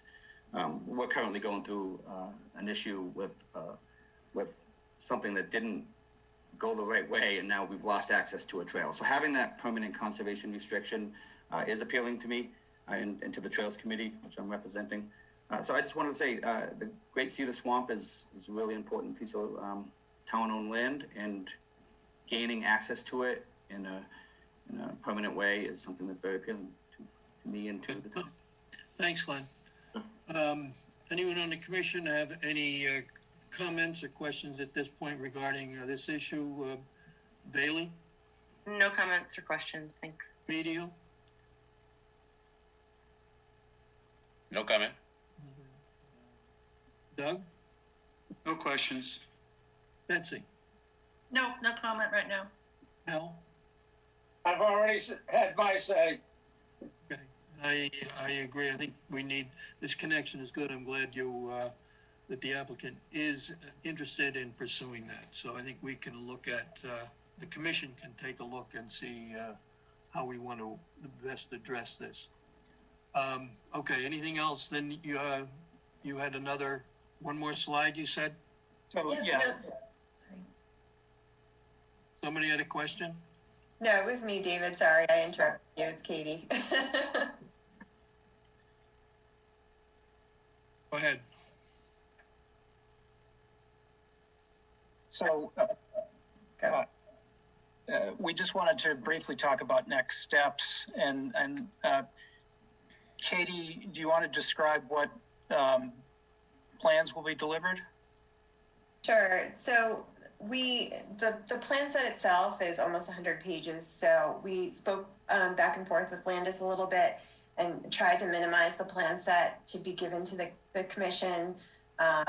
So we stripped some things out of it, like plans and profiles, fire truck turning radius plans, and a few other sheets that didn't seem to be of interest to the Wetlands Protection Act or the commission itself to try to better consolidate what you're getting, because it is pretty substantial. So those are being overnighted to you tonight. So that'll be in receipt of the commission tomorrow. We also provided a one full set copy. So you do have all the sheets to refer back to if necessary. And our stormwater management report, which is also quite substantial. So that's in your packet and you'll be receiving that tomorrow.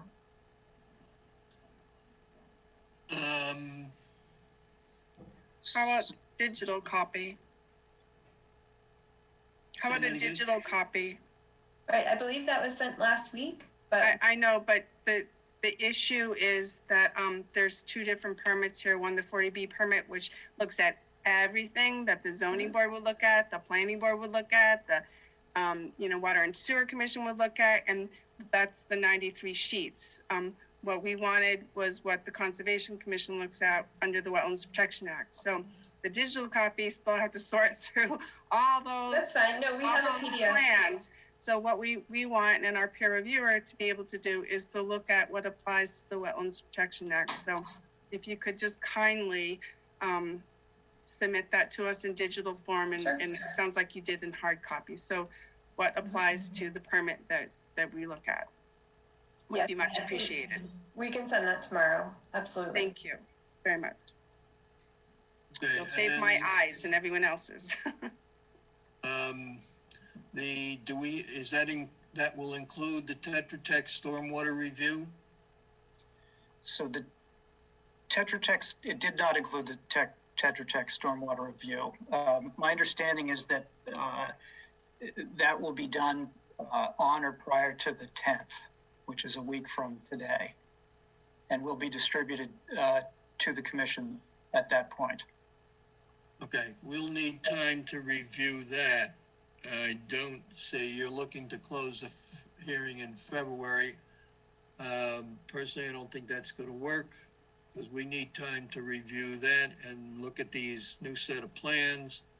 I don't, Landis, what's your thought? If you get that on the 10th, I guess it depends on if, as the commission had indicated before, that you wanted the plans and the stormwater report or the Tetra Tech report. I'm not clear at this point to be sent to the peer reviewer, which is Beta. So I guess we need some guidance on that. So, Jack. Well, I think what we had said is we have two separate issues here with the stormwater. One is for the zoning board and one is for the conservation. And I don't know how Tetra Tech has approached this. So that I think depends on what we see there, whether we are going to require a peer review of that, of the stormwater report for conservation. I think the Conservation Commission cannot close the hearing until you've had adequate review of the stormwater management system.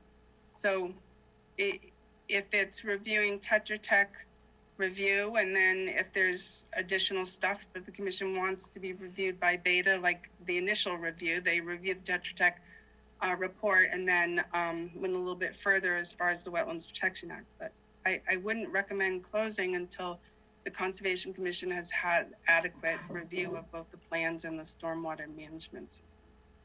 So based on that, at this point, I would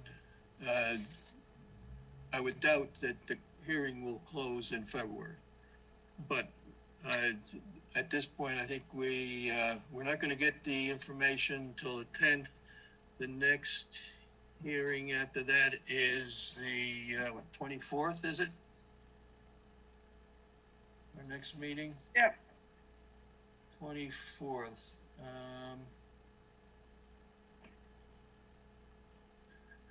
I would say if we have time to review that and see what questions we have, do you think we can put this on our agenda and have a meaningful discussion on the 24th? Depending how the information pans out, I think. But I think we should If we do this on the 24th, then we'll know where we go from there. Well, I think that, so do you want the plans to be sent to Beta again, Jack, commission? Is that what we're doing like we had originally talked about? This is what we had preferred to do, that we thought Beta would be involved. Right. If the applicant is opposed to this, then they're sitting there waiting and see whether we think it's adequate. And we still may want to have Beta do a peer review. Right, so we would need the information, the plans and the report, and then we would need to send that to Beta and get a proposal, and then we would need a check from the applicant to start the review. So yeah, just not a lot of time for that. Would Beta be reviewing the Tetra Tech report, or would they be reviewing de novo the stormwater management report? Because the standards that Tetra Tech's going to apply to the Wetlands Act, it's the Massachusetts stormwater standards, which are linked to the act, but they're not exclusive to the act. So it seems like they would be applying the same parameters to their review that Beta or anybody else would do subsequently. So you might get, and if there's a difference of opinion there, that. Right. So my opinion is, and what we did with the initial review is, yes, the Beta reviewed the Tetra Tech review and then had some additional questions. So that could happen again if that's. Yeah, I think it's the potential possibility is there that we are going to want the review to have Beta do a review, depending how Tetra Tech's approach is, keeping in mind that we have two separate permits that we're working on here, the zoning board and the Conservation Commission, and they're not exactly the same. So, Mr. Chairman, if I may, the stormwater regulations are exactly the same, whether they're applied for the Conservation Commission or the zoning board or the planning board. Regulations are the regulations. And I can understand wanting to have a registered engineer review them. Tetra Tech's got a lot of registered engineers. And, you know, to put an applicant in a position where you have two different peer reviewers looking at the same regulations and coming up with different things is unfair to the applicant. And I have been told by my local consultants that it's not a practice that is typical in Walpole to have, you know, multiple peer reviewers. Can I say that you as the applicant had the option, and as well, it's in our regulations, it's actually the preferred option to go through the Zoning Board of Appeals and get your approval and then come to Concom. So you could have done that whole process and then come to Concom, but you chose to do it concurrently. So, but the commission still has to review everything that is under their jurisdiction to begin with. And we pretty much stated that all along. And the thing at Tetra Tech is they answer to the zoning board. No, they answer to the. They're not coming to our meetings. Are they coming to the meetings to do a presentation of their report? Is that part of your agreement with the proposal? No. Okay, well, that's a question. We could do that. It still puts the applicant in an untenable position. Well, that was your choice, by the way, that you filed the permits. That was your choice, not the Conservation Commission. No, you know, I think normally what happens in town is that you have an agreement on who the peer reviewer is going to be. And that didn't happen here. So no, that's not normal. We've done it various ways.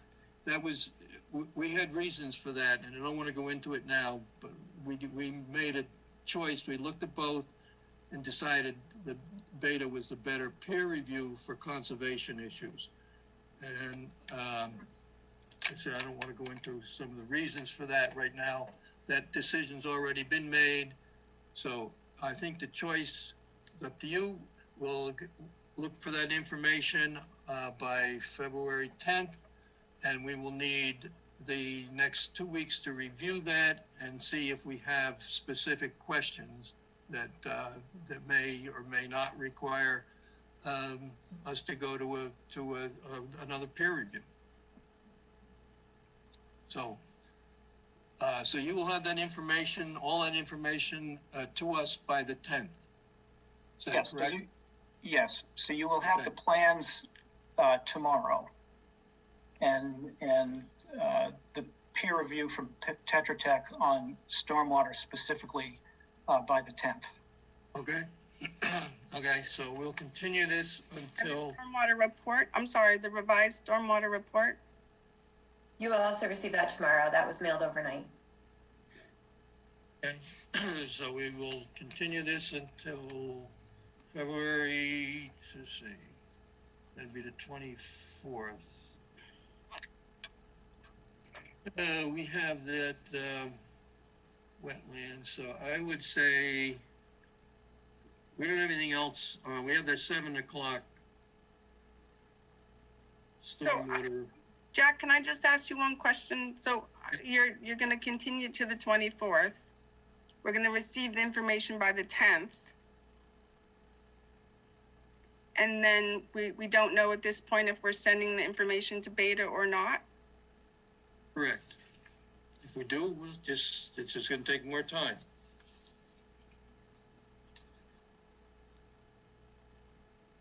So, all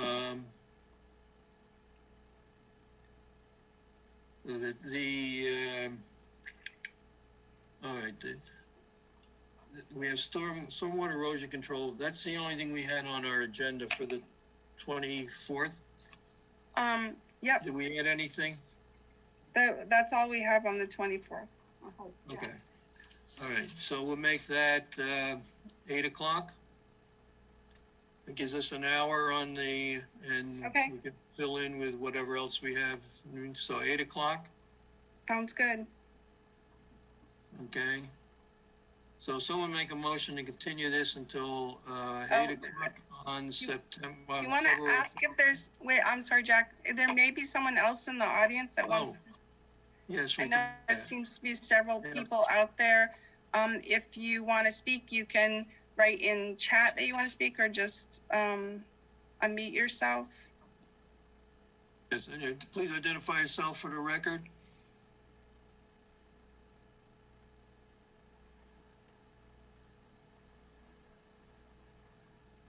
Anyone trying to get on?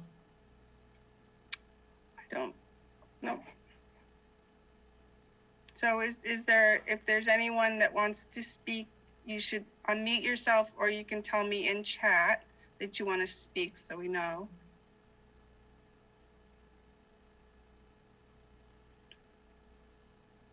I guess there doesn't seem to be anyone at this point, Jack. Okay. So, so we'll make that a motion. Continue this until 8 o'clock on February 24th. So moved. Second. Okay, that was Al and Betsy. Okay, all in favor? Bailey? Aye. Medio? Aye. Doug? Aye. Betsy? Aye. Al? Aye. Jack? Aye. Okay, so we'll see you on the, I think you'll get that information to us by the 10th. Thank you very much. Okay. Okay. Good night. Thank you. Good night, everyone. Good night. Good. Now we've got some, what else do we have on our agenda here? We have a request for certificate of compliance for 87 Lewis Ave, Ron Fusil, DP 315-1175. That was for a house construction, and that's completed. That's okay? Yep. Okay, someone want to move that? I want to issue it with continued. Continuing conditions? Okay, someone move that? I'll move it. Betsy. Second. That was Emilio second. Okay, all in favor, Bailey? Aye. Emilio? Aye. Doug? Aye. Betsy? Aye. Al? Aye. Jack, aye. Okay, so that's done. Okay, we have minutes. We had December 9th.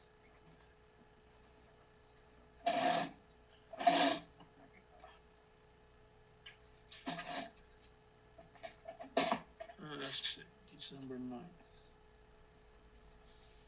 Right. Apparently there were a couple of corrections. All right. I don't know if these were corrected or not, but I had a couple of comments here. On the those who were present, we had Roger inserted in there, so I hope that was removed.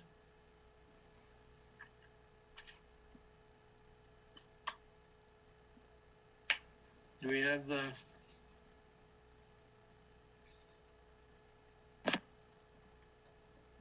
Did you do these, Landis, or did Allery do these?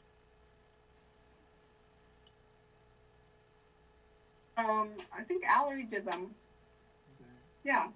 Do you have them handy? I do. Allery? So we did remove them up. We removed Turner with Roger. Thank you, You took Allery. Roger off? Okay. All right, on page 3, the bottom of the page was discussion. Mm-hmm. I thought we should label that as the Baker Hughes site, former Bird Machine property.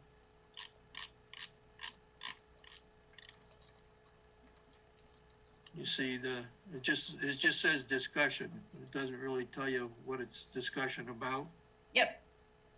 Okay, so we had that's a Baker Hughes site, formerly Bird Machine.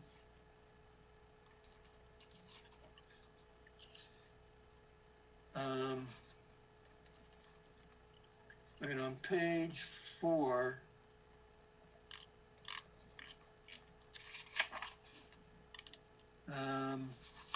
under Boyden Estates, we had on the last sentence on their Boyden Estates that no alteration signs be installed as required under the order and conditions that expires on 3/21/20. Should that be? That was removed. 21. Is that 21? Yeah, I just removed the expiration altogether. Oh, just took that off. Just that is required in the open order conditions. All right. Okay, that's all I had. Were there any other corrections, or additions, or whatever? I had a few, but I believe they've been addressed. Yes, okay. All right. Someone moved those. This is the December 9th, 2020 minutes. Someone moved those. That was Betsy. Yep. And second by? Emilio. Emilio, okay. All in favor. Bailey? Aye. Okay, Emilio? Aye. Doug? Aye. Betsy? Aye. Al? Aye. Jack, aye. Okay. So those are done. Then we had January 13th.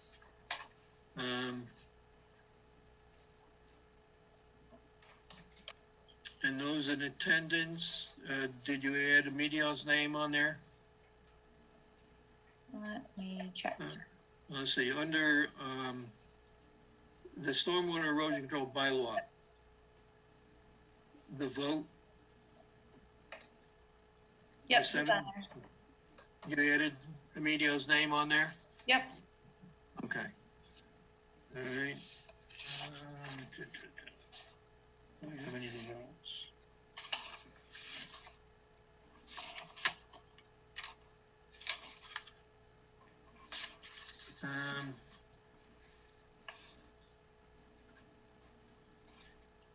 Trying to figure out what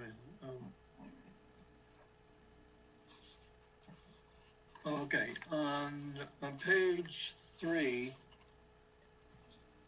on the request for determination applicability from Joseph Callanan. Yep.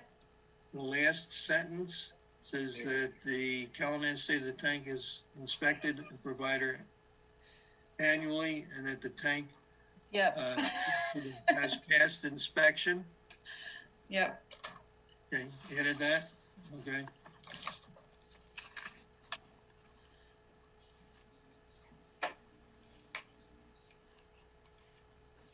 Okay, did anybody have anything else? Someone want to move those minutes? I'll move them. Second them. And Betsy and Emilio, okay, all in favor. Bailey? Aye. Emilio? Aye. Doug? Aye. Betsy? Aye. Al? Aye. Jack, aye. Okay, so those are done.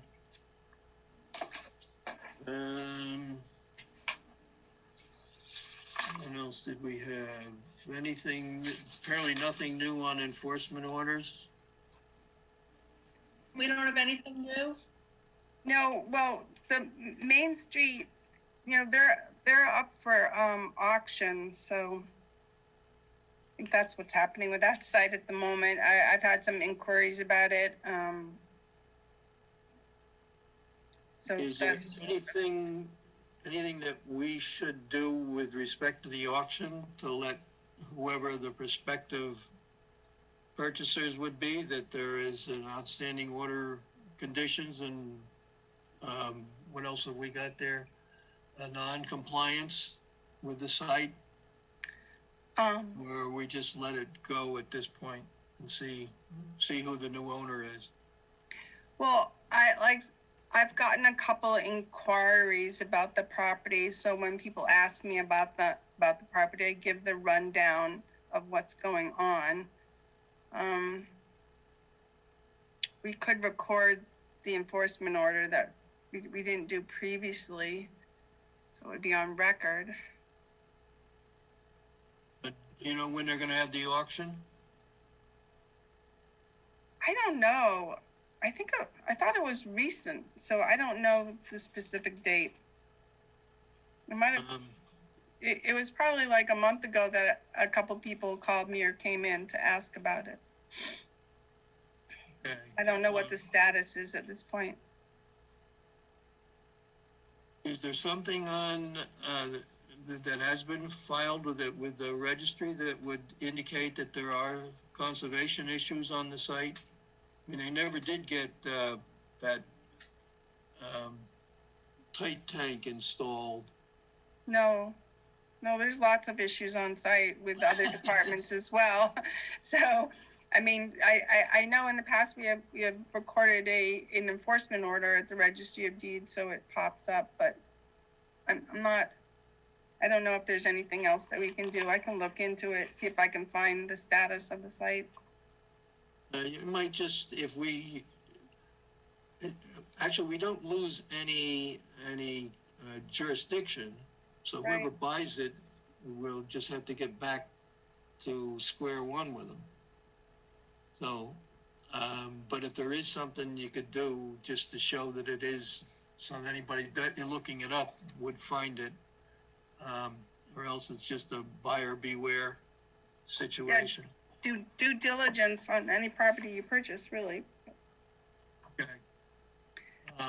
And then Brookside Village, again, it's another legal issue between the homeowners and the developer, and if they need to redo the wall or not redo the wall. They still don't have a certificate of compliance. Okay. It was the neighborhood association that some of them wanted the wall to be rebuilt, but I think we sort of indicated that the wall itself was okay. It just needed to be fixed up so it wasn't crumbling. Palmer Lane, again, it's the the land owners on both sides that the Neponset River Land Holdings Association was holding the Palmer's landowners' feet to the fire to develop a decent restoration plan and what they wanted legally attached to that plan. So I have been getting CC'd on emails. I know they're going back and forth. I did send a notice to Wall Street Development asking him to come and discuss the stormwater issues that are occurring on Boyden Estates. Did not hear back from him, and I don't believe he's here tonight.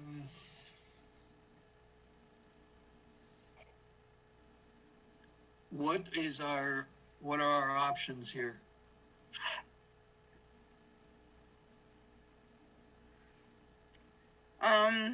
Well, I guess like to see if the issue is continuing.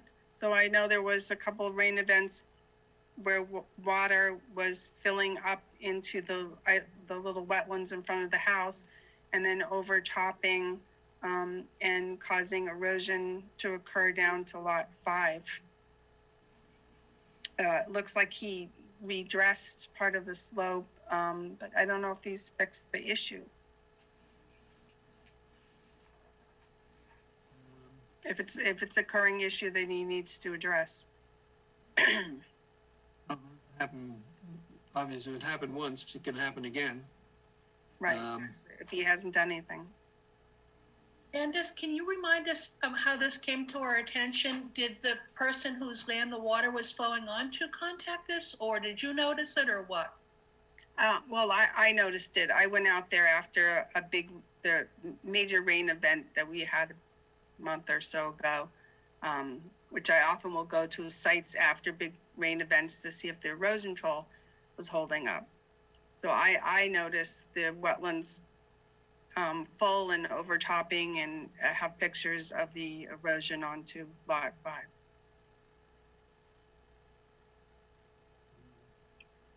I don't know if, so whoever is on lot 5 hasn't really said anything to you or has? Not to me. Right. But it's still, the stormwater management system isn't functioning properly. There was nothing in his stormwater management report or design that called for that wetlands to act as a retention pond. My understanding is that there shouldn't be flow coming off the sidewalk or off the road, which is what he indicated to me. It should only be coming through the culvert under what used to be a driveway and is now a road. So is there something we can do to get this moving along in the right direction? Well, again, as with any enforcement issue, we can send a stronger letter to him. We can send an enforcement order, and we can fine him for. Why don't we? Better to fine him for current situation rather than a situation that occurred a month or so ago. Why don't we ask him to address the issue at our next, have a response for our next meeting? Well, the next meeting is next Wednesday. Well, next Wednesday would be okay. That would be good. Yeah. Just ask him, and if we don't get a response, then we will consider fines. Do we have an enforcement order yet? No. Isn't that our first step? No, our first step is usually to ask someone to address it and under a notice of non-compliance, and then if they're not compliant, then to go to the enforcement order. Okay, but he didn't come tonight, and if he doesn't come next week, then I think what Jack was suggesting, if I send him an email saying that the Conservation Commission requests him to come to the February 10th meeting to address the issue, and if he doesn't, then they would consider fines would be appropriate. That makes sense, Jack? Is that what you were saying? Yeah. Yep. I guess I'm just saying he was requested to attend this meeting, right? So we'll remind him he didn't show up, and that if he doesn't show up for the next one, then we're going to consider fines. The thing is, Betsy, if you find, so the fine is under the bylaw, you have to fine him for something. And if you go to court, you say you're fining him simply for not coming to a meeting and addressing the issue, they probably won't care. What they want to know is there's been an alteration to the wetlands and a violation of the bylaw or the regulations. So that's why we can ask and make steps, but if it's leading to court, we want to make sure that the reason we're going to court is bound to the regulations or bylaw, not just because we're annoyed. Okay, so next week, we'll have some other things to say. Okay. I know it seems frustrating, arduous sometimes, and it is with certain people, unfortunately. Okay, that takes care of all those.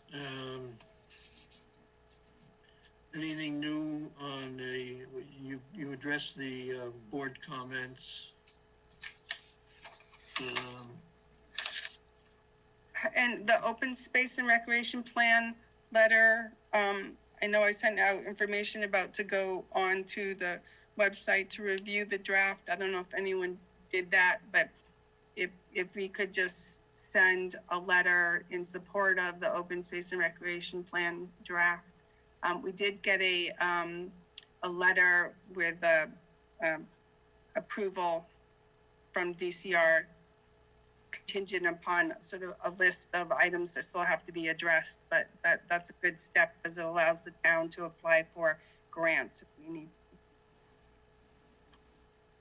But it would be nice to include a letter from the Conservation Commission as well. So I move that we get a letter from the Conservation Commission. I read the report. I thought it was nicely done. So are we moving and seconding that we'd want to have a letter? If so, I move it. Was that a motion from Betsy? Yeah. Okay, do we have a second? Okay, I'll second that. All in favor? Bailey? Aye. Emilio? Aye. Doug? Aye. Betsy? Aye. Al? Aye. Jack? Aye. Okay. So we'll send the letter to that. You'll put the letter together, Landis? I will put the letter together, yes. Okay, good. In support of it. Yes, yeah. And if there's any specific comments that anybody has they want to include, let Landis know.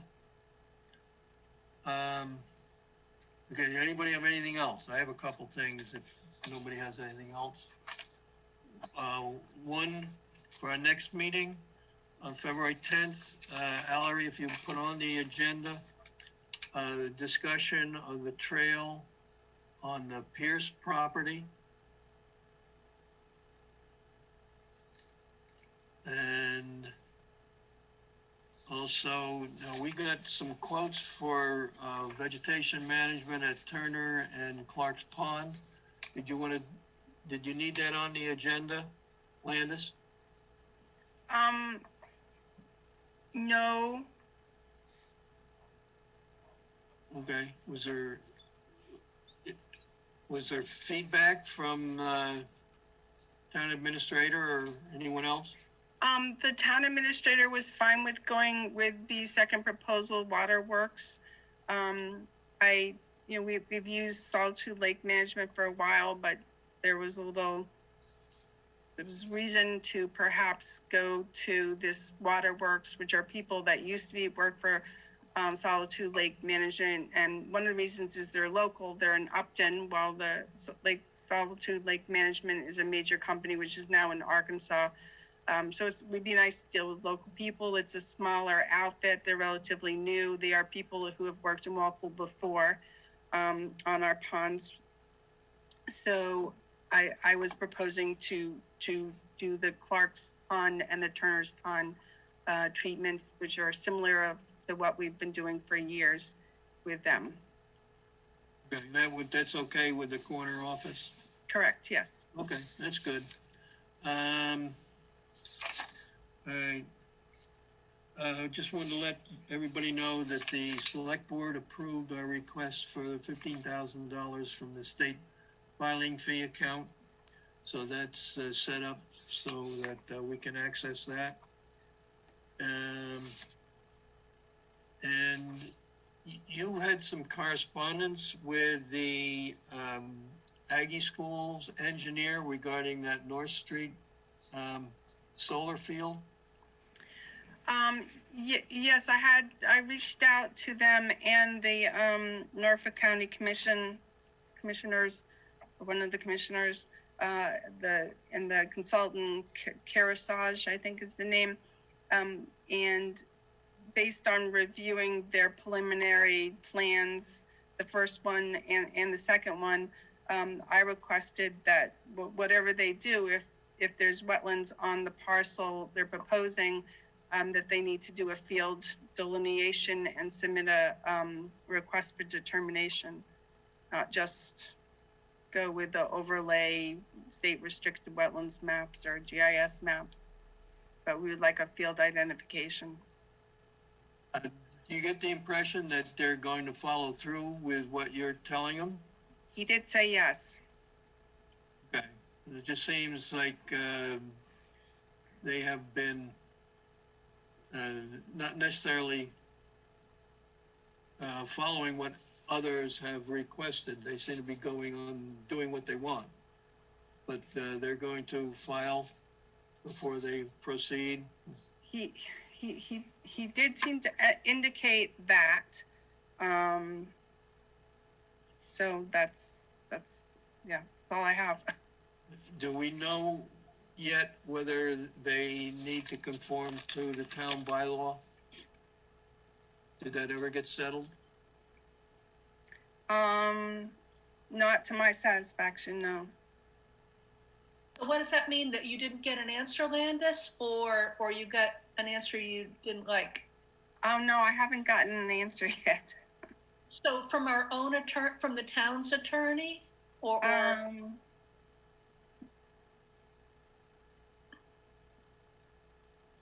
I'll have to look back at my emails if I sent them, but I was talking more from Mike Yanovich because he was reviewing it. You want to follow up with him and see what's going on, so we know where we stand, whether we need to also push that they need to file with under the town bylaw? Yes. It just seems there's concern that they may just continue to plow along doing what they want, not pay too much attention to whatever they're supposed to be doing. I did hear that they changed their plans slightly, though. But they did change their plan? Well, I heard that they're, instead of clearing 7 acres of land behind the Aggie, they're going to use one of the open fields. The one that's close to, I live on Woodruff Road, so if you walk directly across, there's a small right-of-way and then to an open field, and that's the one they're going to use. And then on North Street, they're pulling it further into the open field and not as far back into the wooded area, but they're still planning on those two sites, so they still need to file, right?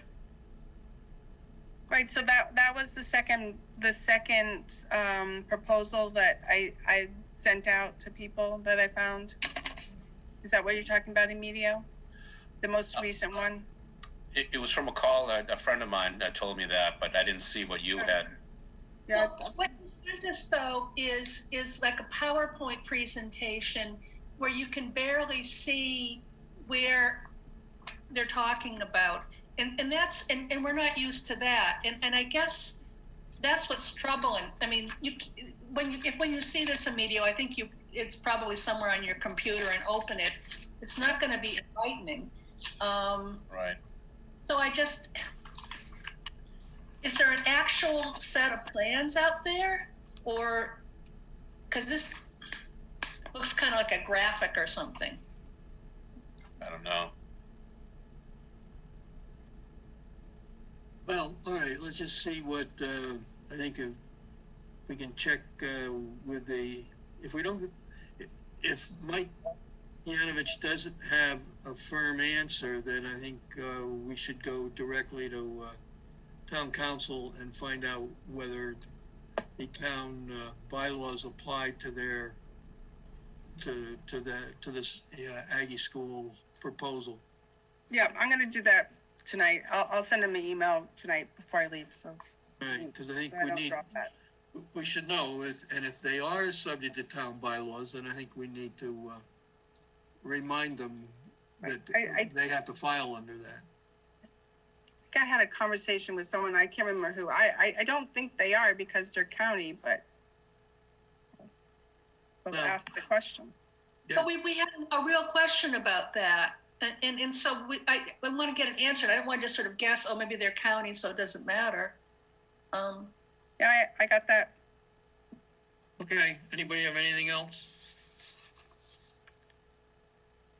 I want to thank Landis for following up on the National Grid's plans to use glyphosate for clearing vegetation. Yeah, so I sent them an email if you want to explain. Well, we had asked the DOT not to use glyphosate for clearing weeds along the guardrail areas, and in a similar sense, National Grid posted a announcement in the most recent town paper that they were going to start using a glyphosate. Actually, they just referred to it by the trade name of rodeo, but they had not contacted Conservation Commission on this plan. So Landis, as I understand it, is following up on it, which is great. Okay. Anything else? Okay, then make a motion. Someone make a motion to adjourn. It's whatever time it is. 9:48. I'll move it. Okay, all in favor, say aye. Aye. Aye. Unanimous. Okay, good night, everybody. See you next Wednesday. Aye. Thank you, everybody.